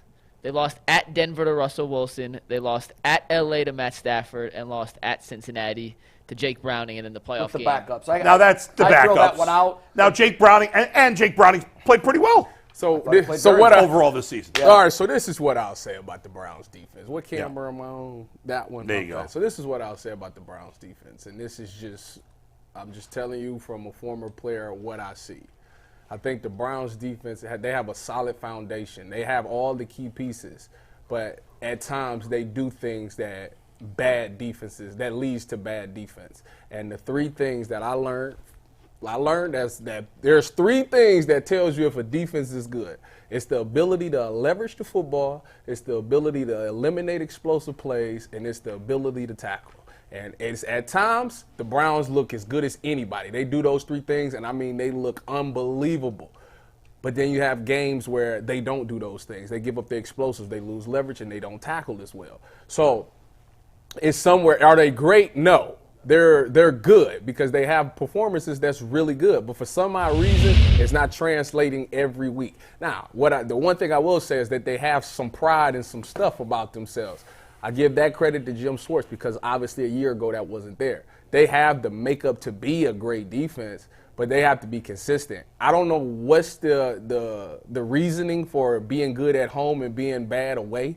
I don't think I can say is that you feed off of the energy from home. Me as a player, I personally love actually playing away more than I did playing at home. Why? Because I love the villain role. Tyvus is an a-hole, okay? If you did not know that, Tyvus was an a-hole as a football player. I mean, Really? just You were the just some of- anti-LeBron, just some huh? of Never the would've- yeah. LeBron hated being the villain. Oh, you know what I love to do? I love to point to people's mothers. I would find out what your girlfriend's mothers, all of their names is, We're doing and I tell you YouTube about it research. in the.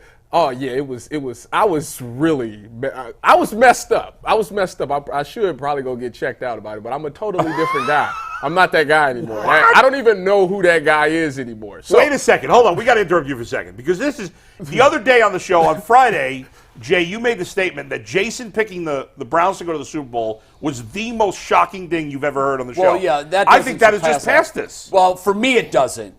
That is the most shocking thing I've ever heard. And I'll tell you why. I've never seen that side of him, and I didn't cover you as a player. I don't know what you were as a player, but I'll tell you why. I mean, it is You've somewhat met other surprising. players that were like that. Well, I know Tyvis wants to win. Tyvis is extremely competitive. yeah, I do. Yes. And so am I. After the game, all of my opponents are my friends. And it's been that way from when I wrestled, when I played baseball in high school, all my baseball career, even now. During the game, I hate you. It's not dislike. I hate you. I actually feel the same way. And I can tell that is the way you feel was just because like that. you're a competitor. I was never a trash talker. Ever, ever, ever. Because I played for coaches early in my career that made it very clear that it sucks when you eat that crow. Oh, and I never wanted to be that guy. Well, that's why you make sure you never now, eat that what's interesting crow. to me is you have what I call a fun, false bravado.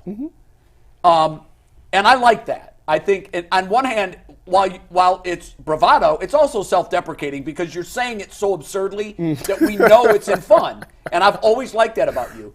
But to hear you say that you would research the opponents, I told my that's a bit of a surprise. girlfriends That you took and it down families. level. Man, I know. It was that's next level. It was shocking. I wanted to listen. I was The worst thing you ever said to an opponent. probably can't say it. Well, this is factual. I told y'all the worst thing I ever did, and the worst trash talk I ever said, which technically wasn't trash talk, it was all factual, is that I told a player that we was going against. Who? I don't want to put that information out there. All right. I told a player that we was going against that his girlfriend was getting slam danced by Ohio State football players, and it was a fact. It was a fact. Did he know this? He did when I said her name to him. He thought that it was all jokes until I dropped her name. And he was like, "Oh yeah, you really do know it." I'm like, "I'm trying to tell you." Oh my God! You need to. By the way, Tyvis, you need to put even it back though that on might the have been a leash. fact, it's still trash talking. It is trash talking. Well, what was it? A receiver? It was someone that you were directly covering? Ty, don't put that information out. Yeah, He Anthony, covered 12-11. Put that in the montage we're working on. 12-11. He did not play wide receiver. What Tyvis just said. He didn't play wide receiver. He did play receiver. Wow, Tom. Anyway. It was the truth. Okay, Why? it's next level. It's the truth. I'll answer quickly. No. To the direct question, was the Browns defense truly elite? No. Because, as Bull said, elite defenses are elite all the time. Not half the time. Half the time, they 1,000% at home were an elite defense. 1,000%. The numbers bear it out. Quickly, if we can have that graphic showing the home and away numbers. I've never seen this split before. You got to go back to 1982 to find this big of a disparity between is that really scored what it is? at home and on the road. They allowed, and this is just stunning to me if you look at the numbers, 17.4. more than double the points on the road that they allowed at home. And that 17.4 differential, the largest we've seen since 82. The sacks, they had almost twice as many sacks on the road as they did at home. Touchdowns allowed, more than double. For every touchdown they allowed in a home game, they allowed more than 2 in a road game. So the real answer to the question, number's crazy. I don't know who this defense is because they are so Jekyll and Hyde. I can't put them in a trash bin, and I certainly can't put them in an elite bin. I'm with you. I think they're a good defense, and I think their DNA is closer to being elite than trash, but they're still mid to me, but they're above average and good, not bad. But I don't know what the difference is. And I love that Kevin Stefanski said, I can't, Jason said yesterday, he was asked that question, what's the difference? He said, I don't want to answer that right now. I have to dig a little deeper. Yeah. And I'm glad he said that Great because answer. I have no idea how And you answer didn't that. the Browns give up 4 of their 13 touchdowns in the game? The only game they lost with Lamar. Yeah. So they get in the other 8 home games, they give up 9 touchdowns. How else when you play Clayton Tune in one of them? No, we played Clayton Tune. We played, Pickett, the Jets. The Jets Tannehill, started Simeon. I mean, we played some really Injured bad Joe Burrow quarterbacks week at 1. home. Yeah, it happens. All right, next question, guys.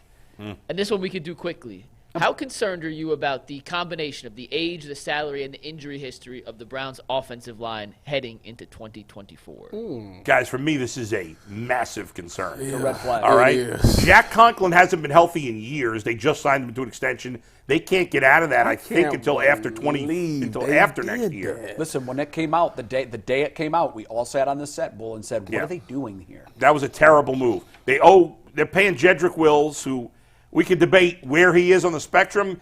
To me, at best, he's average. He played better right before he got hurt, but he's still average at best. And his money's guaranteed. They all have guaranteed money for next year, except maybe Pochich doesn't. I think Pochich just has a small Bull, guarantee. you made a statement yesterday, and I don't know if we can even look this up. I think you said we might have the most expensive offensive line. And maybe with a few exceptions. I think you're right. I mean, I don't know how. I think it's second. I looked at the Eagles. I think is slightly more. Who is? The Eagles. Philadelphia, because Kelsey makes a ton of money. But Kelsey's retiring. Yeah, but Kelsey's retiring. I don't know the stat. But, all these guys are going to be back. And, Jack Conklin, I don't even want him to be the starter. I want DeJuan Jones to be the starter. I don't want Conklin. But you're stuck with that contract. And the guards are still really good, but they're both getting old. And Bitonio now, you wonder, he's 32. He's had a lot of injuries this year. Is he 32 now and going to be, so he'll be 33 next year? Yeah, he's 32 right now. Yeah, so how many good years? I don't know what he's got left. But they restructured with him. They restructured with Teller. And they gave a new contract to Conklin. I'm really concerned about the money and their ability to stay healthy. How old is Conklin? Over 30, Conklin I would guess. Hold on one sec. Or 30. Because that's Jack Conklin's 29, turns 30 next season. Okay. He'll be 30 by September of next year. So when the season kicks off, he'll be I 30. wonder if they spend this offseason trying to swing DeJuan Jones. I thought the same thing. I think he's going to. It's a move you wouldn't make in season unless it was an emergency. You've got 9 months in the lab or 8 months in the lab. What's Conklin's contract year? Like, how many years? You don't want to know. I think it's 3. 3 more. You want to move DeJuan to left tackle? Well, and I'm not opposed to that Jed either. Wills, this is it. You're locked in for Jed. This is for it. One more year. This is it for him. I think what they do is you swing him. He can play. He's already showed you he can play right. Get him to play left. That way, if it seems like somebody go down. He's built like a left tackle. Yeah, but you got your premier left tackle, but and then you don't have to worry about that for another 2 or 3 years because he's still on the rookie What are deal. Conklin's numbers? So Conklin's cap numbers, if they were to cut him today, it'd be a $28 million dead cap hit. So that's not going to happen. That ain't happening. So he's back. due. He's due next season $13 million. So guaranteed money this year for 2024, $13 million, 2025, 19.5, 2026, 19.5. That's all guaranteed. All guaranteed? He better. Yes. Yeah, that's why. Oh my God, that's a disaster. When we saw the contract, we all looked at each other like, "What are they doing?" I didn't remember. I feel like they did it because they knew that they was gonna move off of Jed. Jack's been pretty good as a right tackle when he's healthy. Yeah. So they probably was like, we got to worry about Jed right now. But speaking of healthy, in the last 3 years, the Cleveland Browns, including the playoffs, have played 52 games. The Browns as a team played 52 games. How many different starting rotate lines? Now, how many of those 52 do you think Jack Conklin has played? And this includes the games he got hurt in. 39. 20? I don't think it's that many. 22. That's horrible. 22 out of 52 games the last 3 years. And he's not getting any younger. And 3 of those games he got hurt. So But he only started and finished 19 games. But he is good, though. When he's been healthy. But availability and ability. It's the best ability. You got to be available. And it doesn't matter how good you are if you're unavailable. And he's been unavailable far too much. Right. Here's the thing. We can talk about that till the Don't cows matter. come home. That is water under the bridge. Yeah. We are chained to that contract. Yes, and what but- scares me is I know we always talk about, well, the cap number, kick it down the road, it's going to grow. I'm terrified about our day of reckoning. I know it's coming. I know it has to. But I do agree with you. I think moving DeJuan to left and starting Conklin at right and keeping Wills as the I think it's worth a swing look. tackle You've is worth trying. got 8 months. Definitely worth a look. Yep. All right, next one, guys, real quick. And a quick reminder, if you're in the chat, hit the like button, hit the subscribe button. We appreciate you guys. With Behind the Glass coming later this week. As always, content never ending here on UCSS. We'll do this one quick. Each person gets a minute to answer. But what is the number one thing, the number one area of need Andrew Berry needs to address on this Browns roster for 2024? Wide receiver 2. Wide receiver 2. I think that's when you look at this offense, I think that if you're going to become with Nick Chubb coming back and not understanding what he's going to be, we're all confident that he can get back to himself. This thing is still going to revolve around Deshaun Watson. You still got to get Deshaun some weapons, but you got to get a guy that's proven. And I think as great as this offense has been in these last 5 weeks, the number one thing that's still missing is the ability to take the top off. Amari Cooper is your guy who you throw the ball too deep, and he's not even a burner like that. Just imagine if you got a guy that can actually take the top off. A Puka Nacua. Something like that. Puka Just think, as a former DB, I will tell you, the number one thing that scares the DB is speed. It just is. If you know that guy runs a 4.2 or 4.3, you just play totally different. Every DB's biggest fear is getting beat deep. That's just what it is. Giving up the deep ball. So when you see a guy, whether he can catch it or not, you're still going to respect it. I think if you get a playmaker there that actually knows how to catch deep balls and go down the field and stretch the field, it opens things up. You got David Njoku and Amari Cooper. They're not getting any younger. David Njoku has emerged himself as being a guy that can run these nice overs. Amari Cooper can run pretty much every route, but now he's getting game plan now. Everybody's putting 2 on him. Although he's still finding a way to get it done, there's still 2 guys that's still looking at him at all times. Meaning that somebody is getting one-on-one coverage. We have to find somebody that consistently win those one-on-one coverages. And Deshaun Watson throws one of the best deep balls in the NFL. Get him somebody that he could throw it to. We thought Marquise Goodwin could be him, but he was unfortunately not healthy this season, so we didn't really get a chance to see him a lot. But I think that would be my area of concern, and that's a hard thing to find. Finding a guy that can stretch the field and that can be a playmaker as a number 2 wide receiver, you don't find them often. I'll go quickly. I agree with you, but I'll expand a little bit. It's wide receiver 2, wide receiver 3, and wide receiver 4. Jeez. Now, the answer to some of those might currently be on the roster, but not as constituted. Let's see the numbers again of our receiving yards for the season. This is below acceptable, far below acceptable. Last year, Andrew Berry decided, rightly so, the biggest weakness from 2 years ago was our defensive line. We're going to fix it. They did. They went out. They signed a lot of pieces. I kept saying, enough with the defensive line. Let's address the wide receiver. Instead of trying to fix 2 things at once, it's clear to me now his approach was, we're going to fix the line this year. We're going to fix the wide receivers next year. These numbers are absolutely embarrassing. Njoku is your second number 2 receiver. A running back is your number 4 receiver. But look at the numbers, guys. Our number 2 wide receiver averaged about 40 yards a game. It's not going to get it done. Not in the NFL. So now Elijah Moore might be your 3. He's definitely not your 2. He might be your 4. Cedric Tillman might be your 3. The 2 is currently not on this roster. They need to go out and priority number 1. What's next season hinge on? We've said it a million times. Deshaun Watson. Okay, you better give him another weapon because he doesn't have enough. And you want to eliminate any excuse for his failure. All excuses. It has to be at the end of the year if he doesn't succeed. I don't want to hear, well, we didn't have the wide receivers. Eliminate the excuses. Give him every tool he needs to be the quarterback we need him to be. What we trade for Elijah Moore? Second I round think pick. the Browns traded down. Wait, hold on. They got a third back, though. They got a third back. Okay. But, however, Not awful. let me give you the list of wide receivers that got drafted between the 3rd round pick they got back in that deal, where they took Cedric Tillman, and the 2nd round pick they gave up. In other words, guys they could have drafted Right. Yeah, I'd be instead of interested to hear trading for Elijah Moore. list. Let me give you the names, okay? Number 1 Tank Dell. is Jaden Reed of the Packers, who's pretty Okay. solid. as a I would rookie. take He him. went 2nd round? Yes.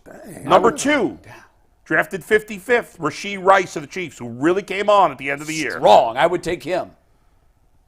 Number 3, Marvin Mims. So far, he's done nothing. Right. Want to vomit? Number 4, drafted by the Houston Texans. Tank Dell. Tank Dell. Yeah. Guy was an absolute. If he hadn't gotten hurt, he would have been a Pro Bowler probably. That's how kind of season he was having. And number 5, Jalen Hyatt, and than Cedric Tillman. So the lesson in there is there were 3 receivers that the Browns could have taken Yes.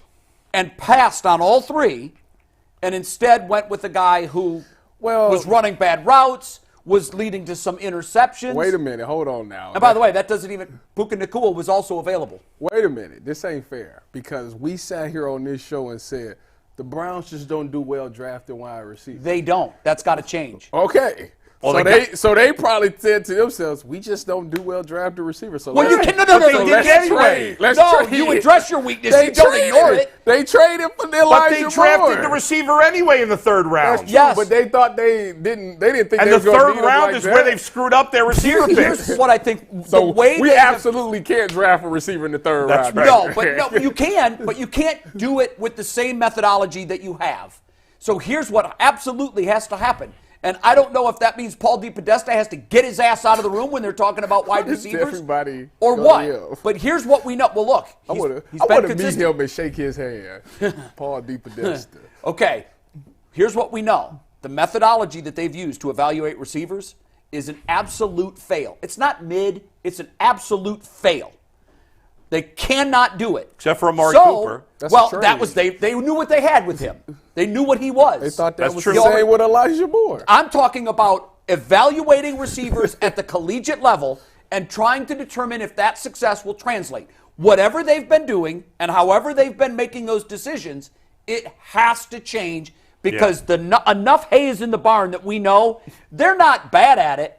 They're awful at it. And listen, we said the same thing about their ability to get defensive linemen last year, and they got better, right? They did. And that's what I'm saying. They addressed that problem last year. But a part of the getting better was guys that they had drafted that we thought were busts played better roles, and they played better. Because they weren't asked to do as much, I think. Right. Jordan Elliott not having – we thought Jordan Elliott was a bust. I gave up on him. But this year he was a rotational player, not a starter. And I think he thrived in that role. Well, I think that speaks to instead of running 75 snaps, you're running 40. That's right. And that's why I think Elijah Moore as a 3rd receiver, perfectly fine. He's good. 3rd receiver? Yeah, I do too. He's good. That's I got why no said, problem with I him. think that some of the parts can stay, That's but right. not where we have them slotted. He's not a 2. I think It's not a 3. David Bell showed you a little something in the playoffs. If he's their 4th receiver, I can live with it. I moved on. We'll see. I moved on. They What is his normal catch? 5 yards. But you know what? He's a possession But Jay, receiver. I don't want listen, if you have Jay, let me tell you something. I don't want him. If you have Amari Cooper, David Njoku, and a legitimate number 2 receiver, That's what we then need. their 4th receiver, if he's David Bell, is fine. I guess. It's fine. You on now, Tillman? or potentially Tillman. Let me give you 5 wide receivers that are going to be free agents this year. Yeah, that's what I want to hear. Now, Big names. what's that? There's some big names on Let's this list. let's hear them. They Now- got trade for Stephon Diggs. Remember that none of these guys, these guys all could. I had it and I lost it. Here are 5 names, Bull. I think. Go ahead. You probably have the list I was looking for. T. Oh, I got him. Okay. Here we go. T. Higgins. Number 1 is what Mike said, T. Higgins. Now, some of these guys are going to be franchised. Franchise Yeah, you will be tags. franchised. Number 2, Michael Pittman Jr. I would love to have Michael Pittman. Could be, but we don't know what these teams. The Bengals don't really have anybody else they're going to franchise. I don't think. I don't know about the Colts. Right. Number 3, this guy's. You'd want Pittman and Higgins because they're good and young. This guy's good but not young. Mike Evans. Boy, he dropped a ball last night. He did, but overall for the season he was still great. He was great this year. He's Yeah. good for 1,000. I'd take Mike Evans. I would Okay. love to have To him. Take me, Mike Evans. those 3 guys are the top level. Okay. One Now- more name real quick, Bull. Yeah. Oh, you're not done. Mike Williams of the Chargers. I forgot about him because he was hurt. Yeah. I don't trust him. He's always hurt, though. I like him because he's a big He's player. big, I but he's like always that hurt. about him too. He can I do jump, like but that he's about him. always hurt. He is what I thought Tillman would end up being one day. A He's guy always that hurt. can just high Travis point always. things. He's been hurt every year. So what? Well, I don't want him if he's hurt. 2 other guys who are the next tier of free agent wide receivers who are definitely number 2s. Okay. Marquise Brown, who's had some injuries. Yeah. He stretches. The Remember, field. we're not asking him to be 1s. We're asking him to be 2s. I He know. stretches the field. I like that. Calvin Ridley. I take that. Interesting 3 years He had a little ago, bit of an not up and anymore. down. But this year he still. Calvin I mean, Ridley. what did he Calvin finish Ridley. with? Yeah. Mike, what did Calvin Ridley finish with numbers-wise? How old is He had a decent season. Bull, is that your biggest need as well? Yeah, that's my list. Those are the guys I'm interested in. I think he's Ridley older finished 76 catches, 1,016 yards, 8 touchdowns. Yeah. I mean, that's pretty good. It's okay. You take that as a number 2. How old is Ridley? He's young. Calvin Ridley is 29 years old. Yeah, I thought I had him. Oh, close wow. to I didn't realize he 32. was that old. Okay, so you could go that route, or you could go back to the well that has poisoned you the last 4 years. Go to the draft. You could try the draft. Well, maybe try it in the second round. Instead of the third. Well, you have to try it in the second round. So Yeah. you don't pick until 54. we The great cannot wide pick a receivers third are round off the receiver. board. Well, Tank Dell was taken around there. You know so what? Here's what we have to do, and this goes back to reevaluating how you evaluate wide receivers. What was it that forced every team to pass on Puka Nacua 4 times? Most teams passed on him, including the Rams. 5 times. Well, not 4 times. The Rams, well, they all passed on him 4 times, just like Tom Brady. You know, the Patriots get credit for taking him at 199, but they also passed on him 5 times. So what? I want to know, like, how was that? How did that happen? How did everybody miss on a guy that, by the way, on the post-draft news conference, when Sean McVay came to the podium, said he's a star. He didn't say, you know, there's a guy we got in the 5th round or 6th round, and I think he's going to be okay. He raved about Puka Nacua. This guy is going to be a star. How in the hell does that happen? He knew it, but 31 GMs and coaches didn't. But if he was that sure, why'd he wait till the 5th round to take him? Fair question, but you still got him. You say that after. You always get people for as cheap as you possibly can. But how could they have been sure he was going to make it that long? Because I guess you talk. Now, he's the anomaly, but we have seen, listen, the 2 best wide receivers in this past draft were him and Tank Dell, both taken after 54. Yeah. Amon-Ra St. Brown went 3 years ago. So there are going to be. So there are still guys who end up being great players. The thing that, how have the Rams done this? How did they turn it around so quickly? Because remember, after they made the trade, they said, like we did, you better win a Super Bowl because the dark years are coming. And boom. How did they turn it around and get back to the playoffs just 2 years removed from the Super Bowl? They draft well. Well, yeah. Once you're in the cap situation, you have to hit on your picks. You better hit. And you know what? The same thing can be said for the Texans. Now, they had more draft capital, but look at the draft the Texans had. We need a draft like the Rams have had the last couple of years, like the Texans had last year. We need that that's hard from to our do. front office. Those are unusual. It is hard to do, but you know what?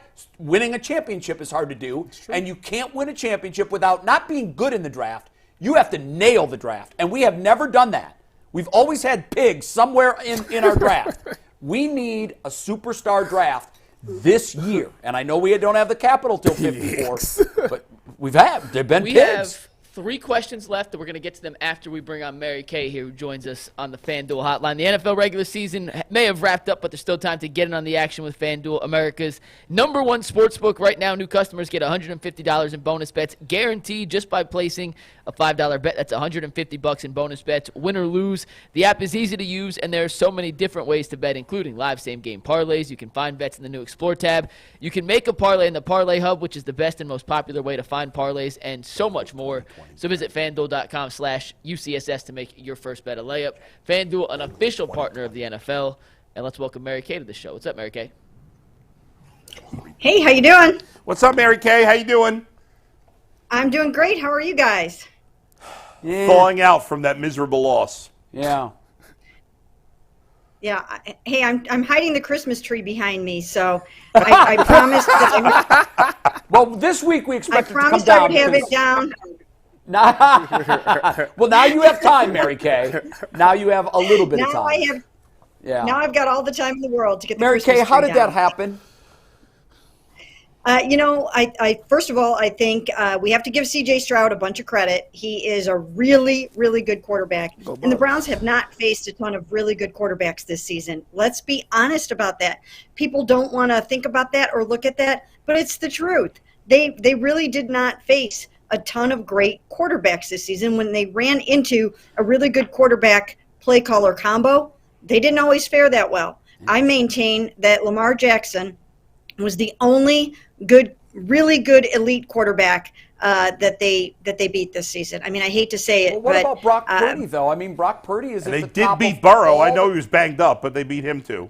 Yeah, he wasn't himself, but Joe Burrow.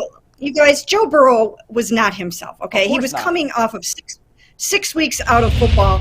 He was completely not ready to play football in that game, and it was also a weather game. So that one for me, kind of, it doesn't go into the battle-tested category. That's fair, but then Brock you Purdy is. Trevor Lawrence. Then you move on to Brock Purdy. If you take away Deebo Samuel for the entire game, and then you take away Christian McCaffrey in your second half, that's not the Brock Purdy that you're going to see in the rest of these playoffs. That is not That's Brock fair. Purdy. That's fair. Okay. He still had some weapons. The only elite quarterback that they beat this season was Lamar Jackson. And when they ran into another one in C.J. Stroud in the playoffs, they did not handle it well. And I think they thought they were the number one defense in the NFL, and they're going to have to pick it up a notch next year because they are facing a whole bunch more really good quarterbacks next year. Mary Kay, when you look at this roster, obviously they got some decisions to make. Defensively wise, do you see any changes being made defensively? Because there's a lot of smoke on social media about Greg Newsome, and I don't know what that's about, but yeah. He's making a fool of himself on Twitter. Yeah, I wish he'd get off Twitter. Well, there are always changes that are made every year, and I have not seen the Greg stuff yet. I just needed to just decompress for a little bit and, just stay off of Twitter and stay off of social media. So today I've been out of the loop a little bit. Yesterday I worked on a defensive analysis on what the heck happened in that game. But I haven't seen the Greg stuff so far. So if you guys can give me the cliff notes on that. He's just going at fans. Right. I think one thing that someone sent me yesterday was he had said, I like to come on here to see how little people know about football. And then you just fought with fans after that. Yeah, he's fighting with fans. Just own the fact that you were not good. Yeah, especially when he said in the press conference he didn't think he played poorly. He did play poorly. And even if he didn't think he played poorly, he should have said, yes, we played poorly, I played poorly. Yeah. It's got to be better, I think. You're not going to get better if you don't admit that. Right, exactly. Yeah, it's the heat of the moment still. These guys are still in grieving mode. They feel like they're supposed to be moving on, and they really should be moving on. But, it didn't go the way anybody expected, and sometimes people don't handle that well. You're right. He should probably, like I just said, I've decompressed and I've stayed off of Twitter for a couple hours at least today. Smart. And, that might not be the worst idea in the world for everybody associated with that whole thing. It was an emotional season. It was a gut-wrenching season. They were the number one defense in the NFL. This was not supposed to happen like this. And emotions are running high right now. Mary Kay, let's do this rapid fire. And I know this is hard. But I'm going to mention the guys who are free agents, who are expected to be free agents, and just your gut feeling right now. No, you get it wrong, who cares? Gut feeling whether you think this guy will be back or is likely to be back or not, all right? Mm-hmm. Here we go. Zadarius Smith. I'll say yes. Sione Takitaki. Yes. Anthony Walker Jr. That one's a tough one because he's going to have to get healthy. So from a leadership standpoint, I'm still going to say yes on him. Jordan Elliott. Oh, yeah, they like Jordan. When it's a draft pick, they're going to bring a draft pick like that back for sure. Shelby Harris. Shelby is one of those guys where you can swap him out for someone else, but they really did like him. So he will be under consideration. Harrison Bryant. Yeah, once again, Andrew Berry does not part with his draft picks very easily, and I think they felt like Harrison took a step up. So I think they'll find a way to bring him back. Corey Bojorquez. Corey had a great season until he got hurt. So, yes. Maurice Hurst. Now, and he's another one. He's coming off of a torn pec, so they're going to have to see how he does health-wise. But from a football standpoint, he was a really nice contributor during the season, so they will make an effort to bring him back. All right, and the final two are the toughest ones. Kareem Hunt. I would bring back Kareem Hunt for the, inspirational leader, fiery guy thing, and also playoff touchdowns and battering ram on the goal line. But the fact that they had no plans of bringing him back at the beginning of this season kind of means that, he'll probably go out there, he'll test the free agent waters, and if he finds an opportunity, he should take it because there's nothing guaranteed here. Joe Flacco. Joe Flacco, let's see. I think there's a chance. Now, I've heard other people say, including your very own Jason Lloyd, say that there's no way in heck you can bring Joe Flacco back to this football team because of the distraction it would present and how horrible that would be for the locker room, trying to transition back to Deshaun Watson and whatnot. But I don't feel that way. I feel like Joe is a true professional. I think Joe and Deshaun could get along just fine. I think you need to have a quarterback like that as your backup. So they've got to bring back either like a Jacoby Brissett or a Joe Flacco. And if Joe doesn't find a starting job out there somewhere, or at least an opportunity to start or compete with someone for a starting job, then I think he would be open to coming back because he had a great experience here. And I'm going to add one more who's not technically a free agent, but he, his contract things to deal with. Nick Chubb. What's his future? Because we will all lose our minds if Nick Chubb is not here. Right. Nick Chubb, it will be dependent on his health and when he's ready to come back. So I think what's going to happen with Nick, you never want to let go of a Nick Chubb, and you never want to bet against a Nick Chubb either with what he's done in the past, coming back from a major knee injury. But he's not going to be able to probably make the kind of money that he is, straight up. So I think what they'll have to do is restructure the contract in such a way that it protects the club and the player from, injury, or, if he can earn incentives if he plays, the club doesn't have to pay him multi-millions if he's not ready to get out there right away. So I think that you can do something very creative with his contract and try to make that right for everyone. And I know they'll work really hard to do that for Nick Chubb because he's Nick Chubb. I always think it's just a matter of, will he accept it or not? Will he want to do something? I always think a part of these questions is, are you prepared to lose that player to a division rival? And the thought of Nick Chubb being with Joe Burrow or a Pittsburgh Steelers uniform or with Lamar Jackson, literally, I can feel the vomit creeping up my throat. So I just, and those teams find a way.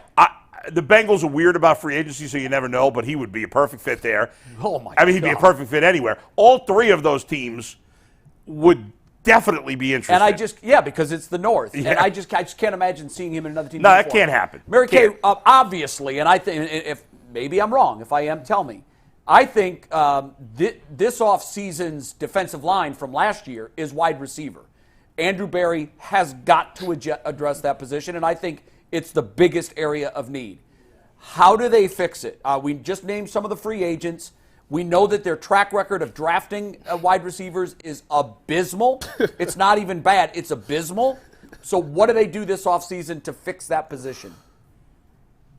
Well, you guys probably remember this offseason, I thought that they should have signed DeAndre Hopkins. I thought that Deshaun Watson needed a guy like that, another Pro Bowl caliber, can't miss elite receiver to go along with Amari Cooper. Now, Amari Cooper also has a $24 million cap hit in 2024. $24 million cap hit.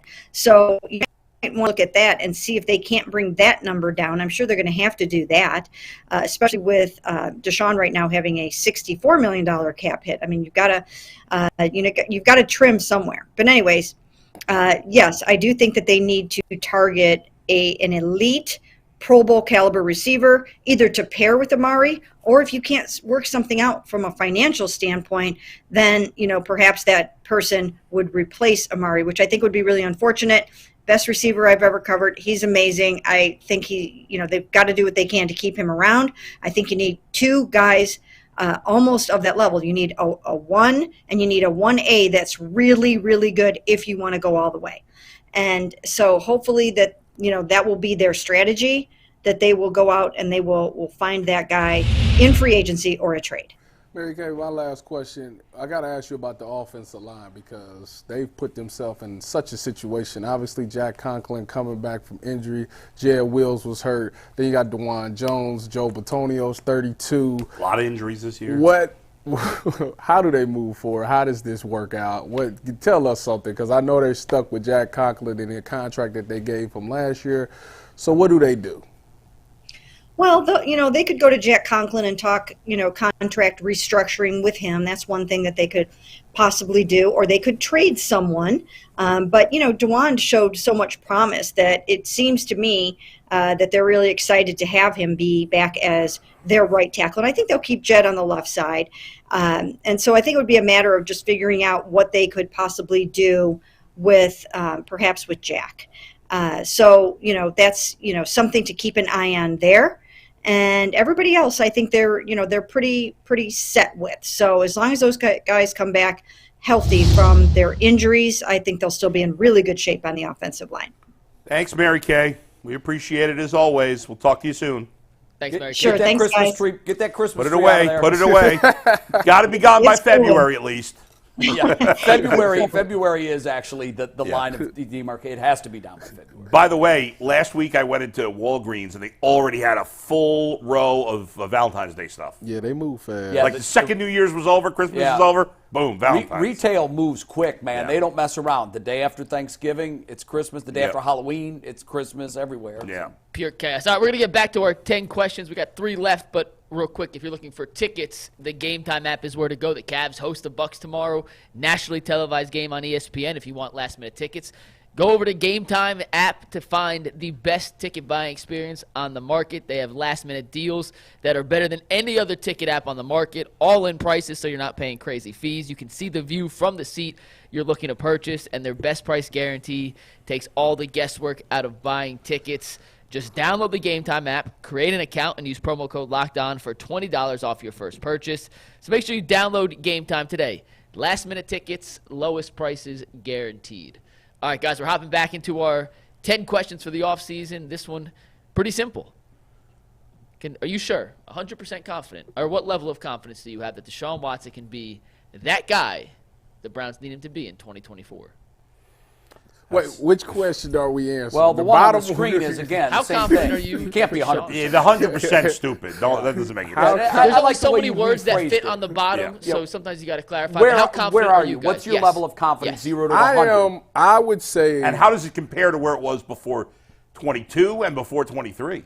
Yeah. I would say throw that in real quick. I would say that I am 79% sure that Deshaun Watson can be the guy. And where were you? All right, let's go, man. Where were That's- you? I hope you're right. Where were that's you the high. last 2 years? The last 2 years? Yeah. After the trade, After the trade, you I were probably was at 95. Yeah, I was like, oh yeah, in this offense that's the thing.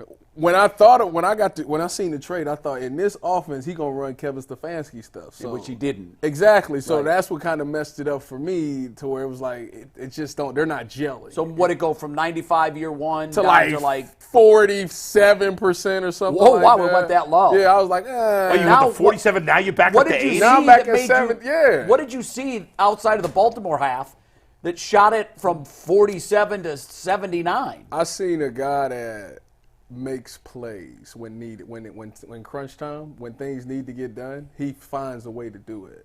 And we seen it in the But Tennessee. we also had a game. large sample size of him not making plays this year. True, and it was the first half of the Baltimore game was terrible. Well, it was. But it's something about I think that if you're going to be a great player, I need to see what you do in defining moments when the game's on the line. And the last thought I have of him is 14 for 14 with a messed up shoulder. That tells me that dude is a warrior. Okay. That dude really wants to win, and he'll do whatever it takes to win. Bull, where are you? So when you ask me that he can be the guy, that means that he's going to be consistently great. Right. Right? That's what it means. That doesn't mean you never have a bad game, because even the best quarterbacks have bad games once in a while. But for the most part, the large majority of games in a season, you're going to play at a very high to elite level. That's what the best quarterbacks do most of the time. When the Browns traded for Deshaun Watson, I was at 99.999999999%. Yeah, you loved the trade. Okay. You loved it. When Deshaun Watson came back from his 11-game suspension, I was at 95% still. I'd lost a little just because of what happened over that time. Even but I was still was that before the 6 games? before he actually played the 6 games. Okay. Okay. After he played the 6 games, I was down to 75%, give or take. Okay. Trying to remember how I was feeling in that moment. Yeah. You were pretty critical of him after his 6 games last year. I was. So I was probably even lower. I'm going to say. I would feel that. I'm going to say 65%. Yeah, that sounds about right. Then by the time we got to the beginning of the season, I was more optimistic. So I was back. Then I was 75% before this season. Okay. Right now, today, I'm at 50%. Wow. And I'm not even sure I'm not being a little too optimistic on that number. Yeah. I'm at 50%. I think right now there's a 50-50 shot. No, I'm not 50-50. I'm being, as my man Nick Fink would say, even though he's bananas on Twitter and rips people inappropriately, I'm being intellectually dishonest.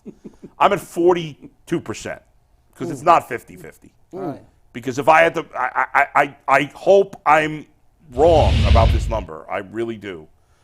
But I don't feel that confident that he can be I feel confident that he'll have games where he plays really well. Yeah. And that if you said, hey, can he be what Baker was this year, which was good? I don't know. I'd have over a 50% of that. I don't know, Bull. It's something about. But if you're telling me, can he be in that class with Josh Allen and Joe Burrow and Mahomes, and where I think CJ's got to do it a second year for me. He was there this year, but he's got to do it a second year before I put him in that class. If can he be in that class? I would say at 40% at best. Let me ask you a question. Where did you classify Joe Flacco's 5 games or whatever it was before the playoff debacle? Where did you classify him? Not in that category. No, I'm just saying, like at that, how he was playing. I would say that was because I mean he led the NFL right in yards. Yeah, but still, there was the touchdown to turnover ratio was not great. Okay, so how did you feel? Like in that 5 game set, if you compared it with anybody else in the NFL, where was he at? I would say somewhere, if you in those games, I would say it was lower tier 2 because it's remember it's small sample size. That's fine. No, I'm just asking the question. I was thinking it was like he's in that like Kirk Cousins class. That's right. Fine. But Kirk Cousins will do that for the whole season. He don't throw that many picks. I'm not saying it for I'm not saying it for that I would say somewhere in the 8 to 14 range. You agree with that? For that 5 game sample size. Would you rate him in the 8 to 14? No. I would rate him slightly below. I would say he's at the top tier of the second half of the league. Okay. All right. The reason being is because part of the reason I had him a little higher, which isn't far from where he had. Part of the reason I had him a little higher, and like the people that were getting mad that people were complimenting Flacco were like, if Watson played like Flacco, you wouldn't give him as much credit, and you're right. I wouldn't. I would. No, I would. By the way, if Deshaun Watson plays the way Joe Flacco did, that's not good enough. I expect him to play better than that. Listen, compared to what we've got, I know. I'd be doing backflips it's with better, those numbers. But Jay, the reason I was 99.999% when they traded for him, the reason why when the news broke I was on the radio and going bananas when they traded for him is because I was sure he was a top 5 quarterback because in Houston he had played like a top 5 quarterback. Let me tie it up to why I asked that question. Yeah, go ahead. Sometimes you need to see success. You need to see your offensive play caller work live. Right. And I think that he saw that and he thought to himself, I'm way better than Joe Flacco, and if he can do that, I could be way better in his offense. So that's why, to me, it's taken him that long. Yes, because some people you can just tell it to. It's like having a kid. You tell your kid, don't touch that stove because it's hot. Some kids will be like, you know what, I ain't gonna touch that stove. Some of them will go touch it just to find out for themselves. Right. Listen, I hope you're right. You got to see it to believe it. And I think he's one of those guys. We all want you. He had to see it this year to be like, man, you know what, Kevin's stuff actually ain't bad. It does work. So if he's open to it, he can be better, and I think it will put him back in the top as a top player in the league because I don't think he turned the ball over. I'll add a layer to my answer based on that scenario you just gave. When they traded for him, I was 50% sure that he could get to a Super Bowl. Because that guy, to me, that wasn't a trade to get to the playoffs.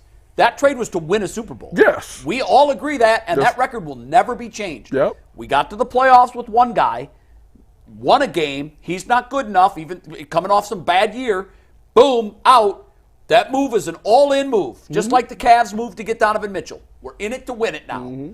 So I'm going to base my answer off that. At the time, I thought, given the quarterbacks in the AFC, given his baggage, and given the fact that he never really had team success in Houston, I think it's a 50-50 shot. Okay.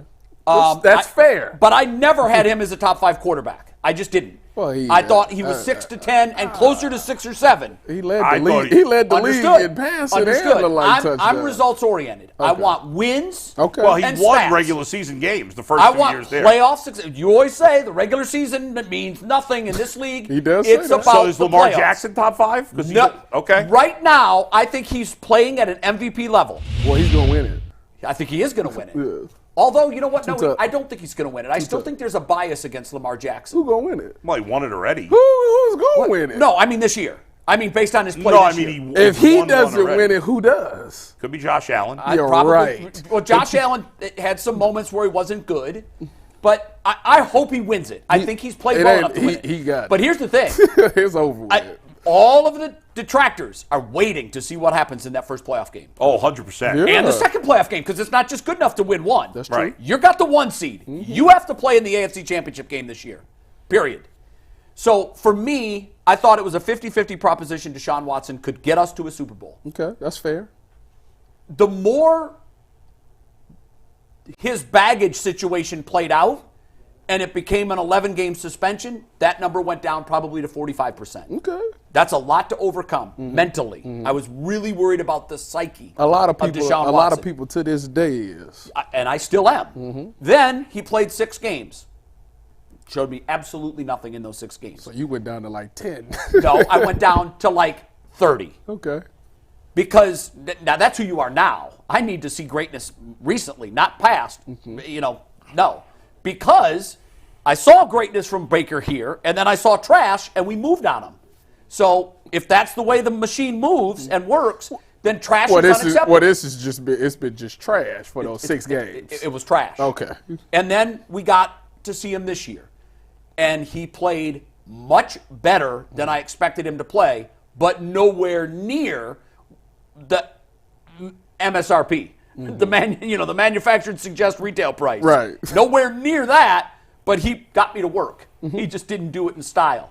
But he was 7 touchdowns, 4 picks, 4-1 record, 5-1 technically, but he should get no credit for that Colts game. Yeah. But I count him at 4-1. Better. So I'm going to move up from the 30 to like 40. Okay. And that's where I am. However, that can move dramatically if he does one thing. If he, and I want to hear him say this, I watched Joe Flacco operate in Kevin Stefanski's offense. And I know that isn't my comfort level, but after watching it for 7 games, I think I can do that. No, you can easily. And if I do that, I will be better at that than Joe Flacco was. He will be. I believe he can be. But that's the big elephant in the room right now. If we come back next year and we see him never under center and we see him not working the play fake, you have taken the most powerful thing about Kevin Stefanski's offense and you've put it to the side. If you don't use your biggest weapon, you're not going to win your biggest war. And the biggest weapon in the Stefanski offense is inarguably, to me, the play fake. Well, It makes things happen. And it would be even better if 24 is back there again. 100%. The play fake would be really 100% crazy. agree with that. Because now there's a real threat that a handoff could ding us. Exactly. I think Houston came to this realization. If they beat us running the ball. Go ahead. Go ahead. We're not going to honor that play fake because we'll stop Jerome Ford. Mike, we got 2 more questions, right? We're going to go past So here's what we're going to do. I'm overtime? going to Do read an no super overtime. chats. The stream's going to keep going. And we already talked about one, so we Oh, really okay. have one more. We kind of did the Stefanski extension already, so we're going to do the last okay. one. But I'm going to do super chats, and we promised the people the questions, so we're going to give it to them. Okay. Even if we're going a little past 1 o'clock. But some super chats real quick. We'll start with Ken Bell. It says, the Baker hate baffles me. He is the same as many quarterbacks that have come through Cleveland. The Browns tried to ruin him. 4 head coaches, 5 OCs while he was here. The only difference for Baker is his teams won some games. I personally am happy for him. Broady's bottom line says Deshaun beat Buffalo in 2019 in the wild card game. Ken Bell says, Bull talking about Baker sounds like a 5th grader with a crush on a girl on the playground, so he kicks her in the shin. Matthew Culpa said, what about getting Austin Eckler? Eckler was washed this year. Shot. I don't Man, think did he's, Austin Yeah. Eckler will be released, or he won't be retained. Jim Harbaugh's going to take the job. He's going to draft Blake Corum, and that'll be the replacement. Yeah, I That's don't think what said. Eckler's on the Browns' radar. Uber driver says, That's interesting. why do you guys say we need a big draft? This team is close and did what it did despite lots of injuries. If 'Cause we we need a don't have- possession receiver like Dustin not Hopkins. close. We don't have the money to go out really to acquire people, so you got to do it in the You got draft. to keep drafting. You can't say, well, we're close. You never know. They could win 6 games next year. They could win 12 again. You never know. You're never close. Unless you have a short thing at quarterback, you're not close. That's why when Mary Kay was going through her keep. That's what we're doing next. That's the one we're going to Right, do next. I get it. Yep. Those are the answers to someone that's fine with where you are, because that's status quo. I'm not status the quo. good with teams you. have to continue to draft well once you're up What at the is- cap, or you're And going to go down the everybody tubes. has to be looked at. There were a lot of Yeah. names on that defensive side that she was like, yeah, they like him. They're going to keep him. There's a lot of Can't fans. come back with the same roster next year. Jay, It wasn't good enough. there's a lot of fans. They do this all the time. We've been doing this for years.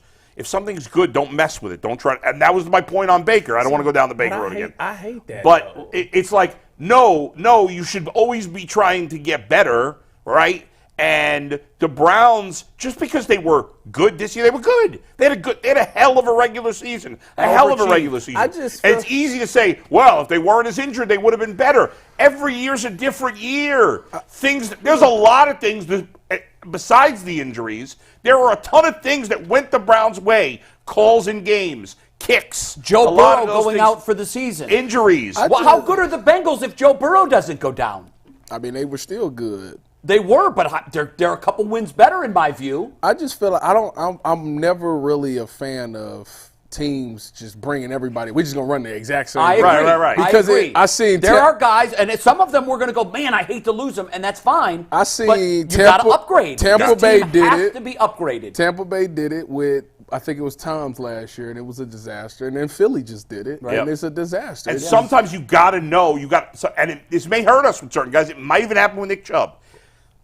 But sometimes it's better to cut bait with a guy a little early than too late. That's a and be fact. stuck with. Now they're screwed. With Jack They can't Conklin. move Jack Conklin. That's His the one. contract And why they did that deal, made no sense. That's the Even biggest at the black time, mark on made no Andrew Berry's sense. resume. Everybody, Paul Two more super DePodesta chats, did then it. we'll Yeah. get to the last one. And also, by the way, you just can't always pay everybody, too, with the roster Right. stuff. Like, there is a finite number you can spend. Rated R says, I feel like we beat the Ravens because we had a quarterback who could keep up with Lamar, and that could have kept up with CJ, no matter how you feel about him. Just my thoughts. Love the show. And Sleepy Leo says, I feel like Watson should be good next season, back to his old self. But if he is boo-boo again, 2025 draft, we need to get baby prime time. So those were the super chats. We're going to keep the stream going. We're going I to answer just the don't last know how question. anybody can be that confident, Mike. It's I don't been either. 3 years. it's a false bravado. But bull, that's the Browns fan base. I think it was reasonable to feel that way in 2020 last year. But y'all act like he was a bum this year. He wasn't a bum, but he wasn't good. And He barely was. played. The Tennessee game was really good. Baltimore second half was really good. But that's he what we're played doing 6 now. games. Second half. In Houston, he was great almost every game. The first game of the season, Cincinnati was weather permitted. Both quarterbacks suffered. Pittsburgh, he was bad. So, I mean, come on, there's not that many more games, Tyvis.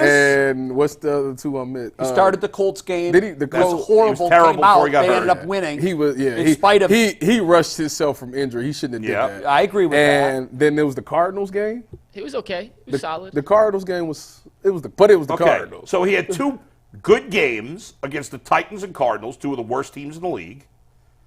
I don't want to throw Titans in there. The Cardinals are one of the worst teams in the league. The Titans And being he a had- quarterback are a we'll tough team. never see play quarterback again. The point is, if the only argument you can make for Watson over 2 years is he was pretty good against, Tennessee and for a half in Baltimore. and Arizona and half of Baltimore. It's not good if enough. that's all you got, I didn't say he was terrible this year. He wasn't. He was better this year than he was last year, but he's still a long way from what we expected him I to do be. believe that And it's been 4 years and none of now. us brought up the fact that injuries need to be a concern with him Right. moving forward. And now. he's been injured. First of all, I'm not a Baker Bro or a Watson Warrior or whatever the heck these terms Okay, is. no more You're just terms. Switzerland. I am No king. one should be I'm entrenched king in a camp like Switzerland that. on things. Yeah. So I see things You for are. what it was. Yes. And it's good to be that way because you can just tell it like it is. When you ain't got no loyalty to no side, you just You're right. tell it like it is. You're right. So for me to tell it like it is with Deshaun Watson, I think it's not fair. It's fair criticism to say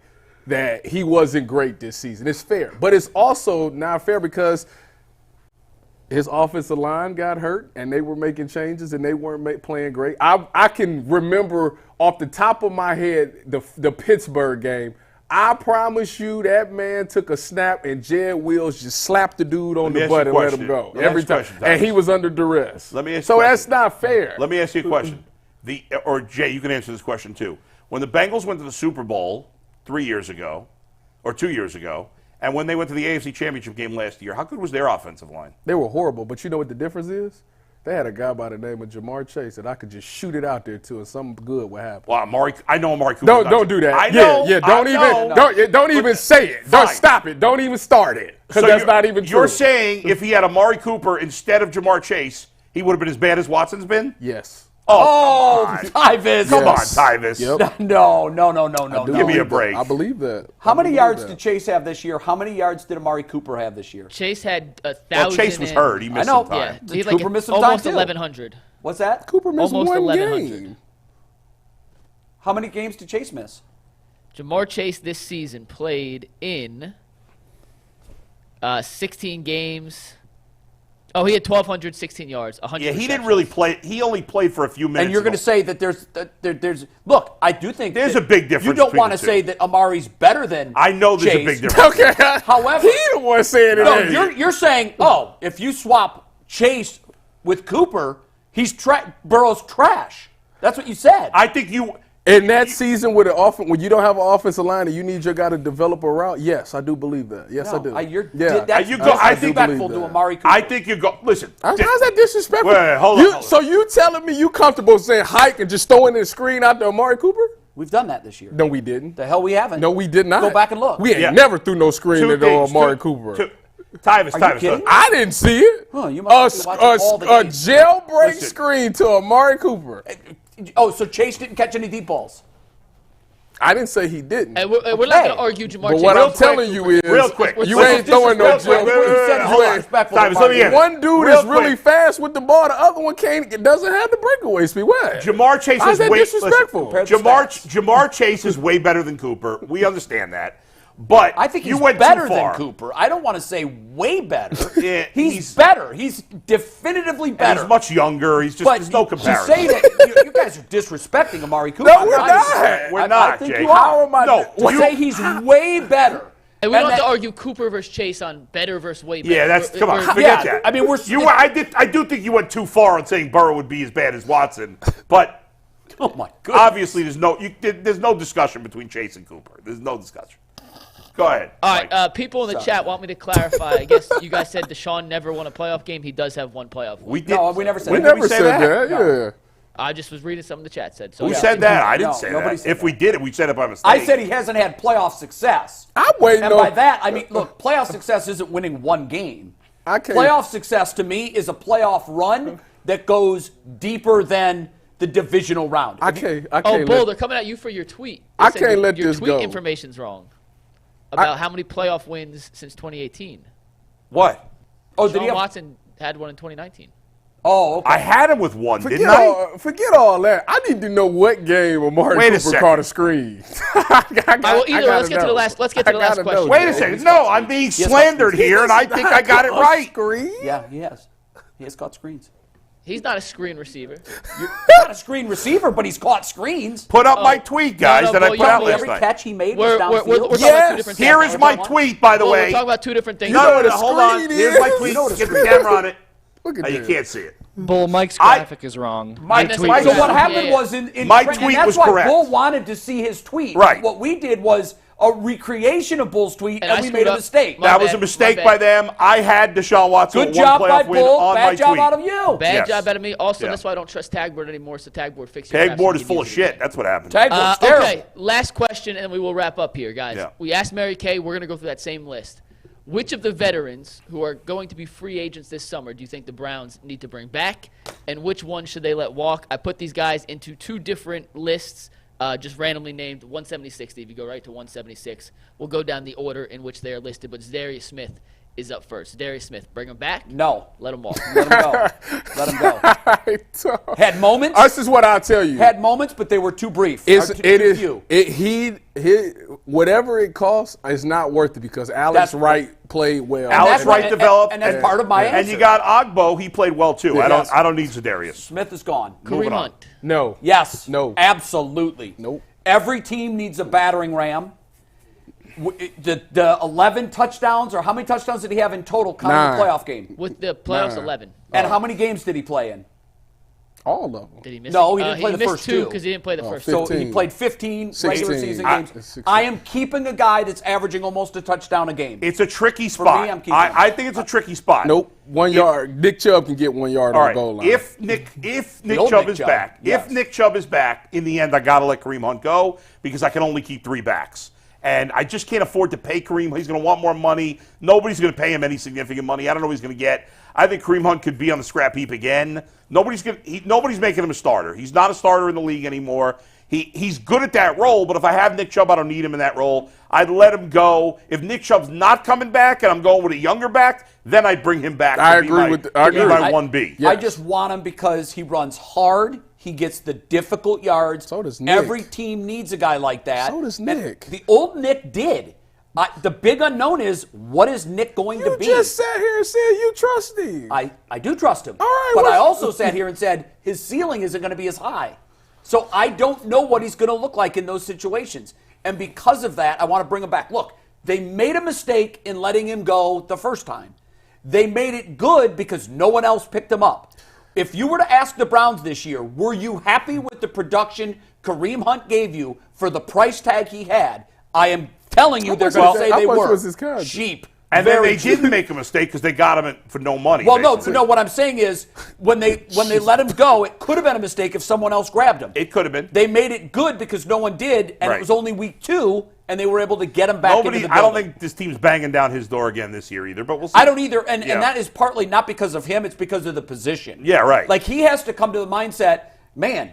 I'm just working for less money now And because he's a of my limited position. player. He's the way good it's at that valued. one aspect. Yeah. And I think he's above average at that one Definitely, aspect, I which agree is with why that. I like him and I Yes. bring him back. Next up, Corey Bjorkes, who had a Yes. pretty successful Definitely. season punting. Yes. What- yes. Didn't punt Yes. well after the injury. Mary Kay pointed that out. Was not great in the playoff game. No, he was but terrible. He had moments this year where, to me, he looked like the best punter in the NFL. Yeah, when he's healthy, he's and good. his one weakness, I think he worked at his directional Got kicking better at it. and being able to backspin the ball. And So all that nonsense about him not being good at holding, that was proven untrue this year. pure fiction. Yeah. We're We're all in agreement on Bjorkes. Next up, Tyvis, safety, your position, Roddy McLeod. I'm Yeah, out. No. I'm out too.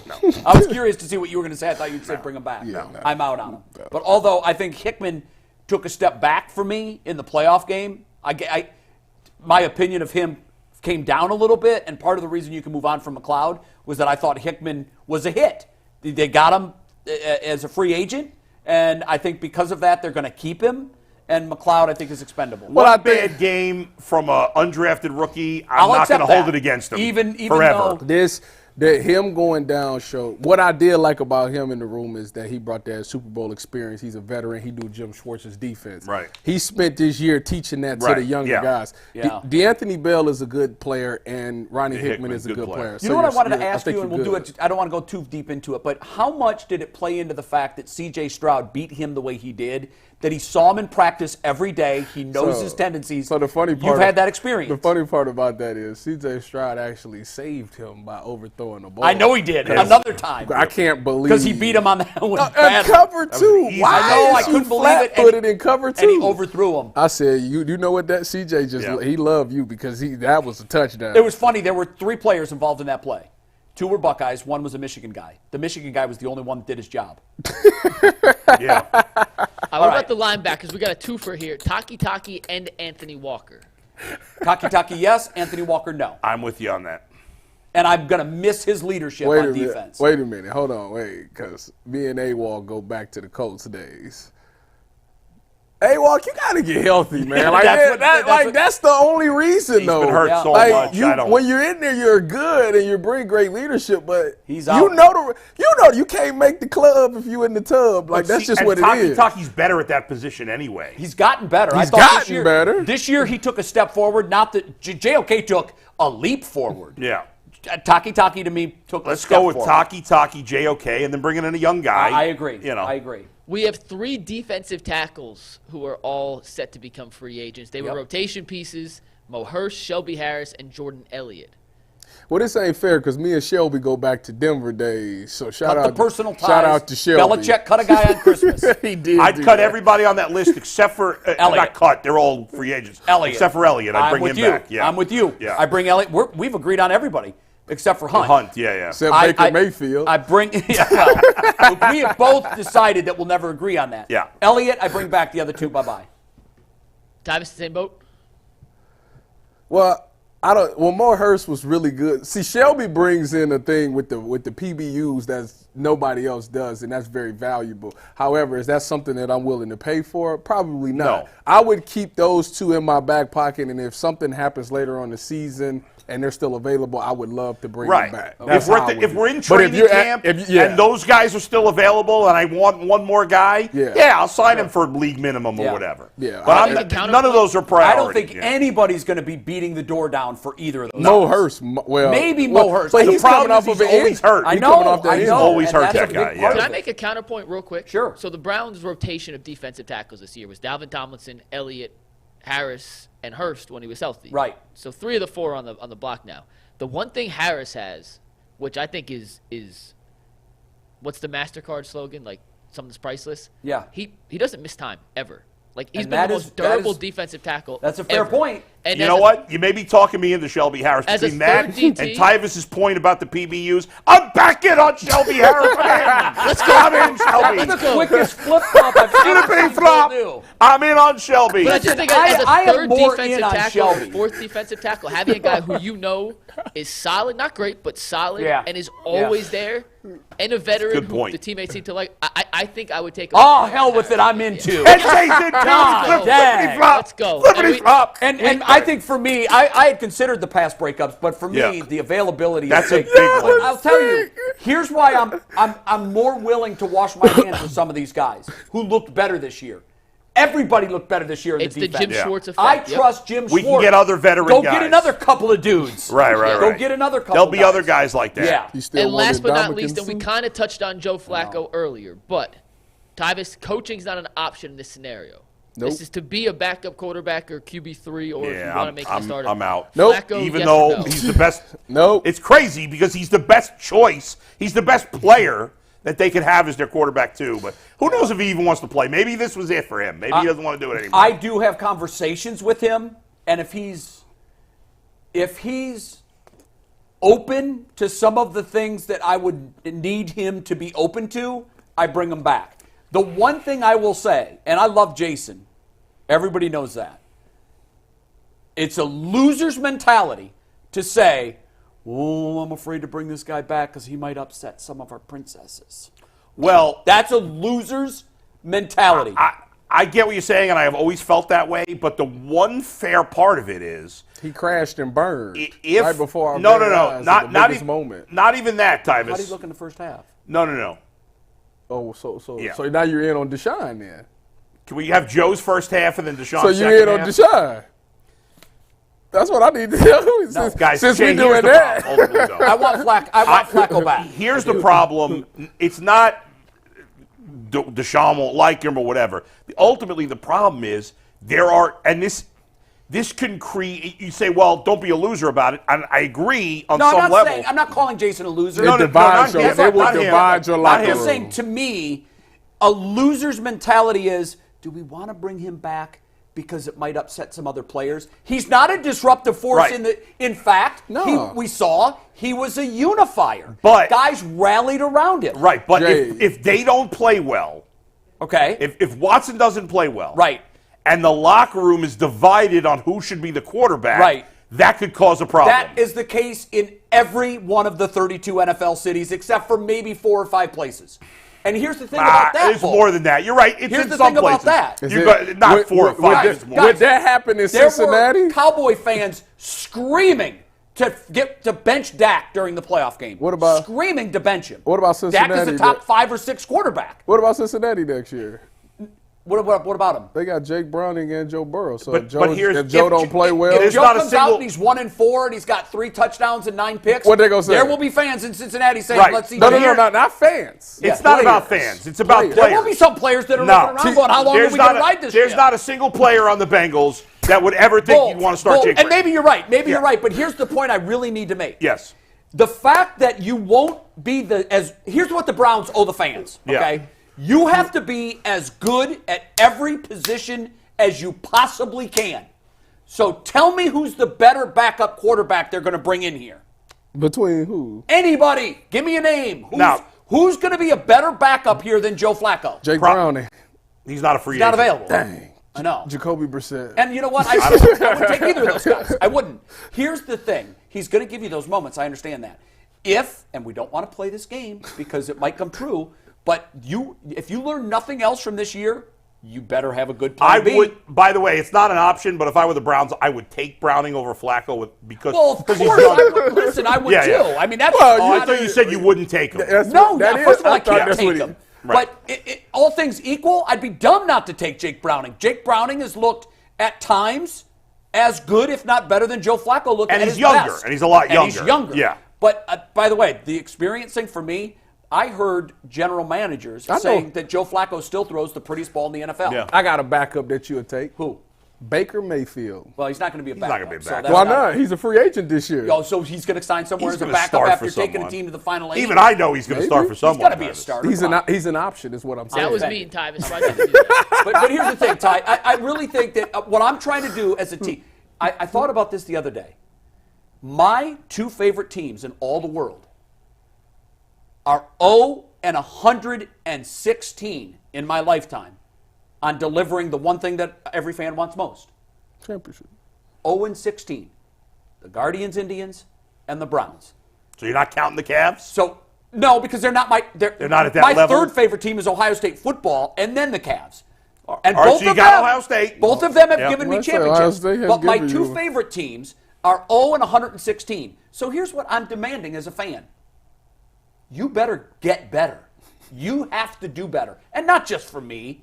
This city deserves better. By the way, This what are city you counting deserves from? better. The year you were born? Yes. Or the year you could recognize Yes, what you were but watching? I became a fan of baseball at 5 and of football at 6. Okay. So if you want to add that and take the 3 years out that the Browns I'm didn't trying to exist, figure out my they're years. 0-100. Because I'm one out of. Well, you saw Whatever. one with the Bengals. Yeah. And The one with the Cubs. No Bengals. You never saw Bengals. Bengals never won But a here's championship. my thing. I've seen 2 As championships. fans, we Yeah. have to demand better from our owners. That's right. We have to demand better. And I am demanding better. And this would not be an acceptable move.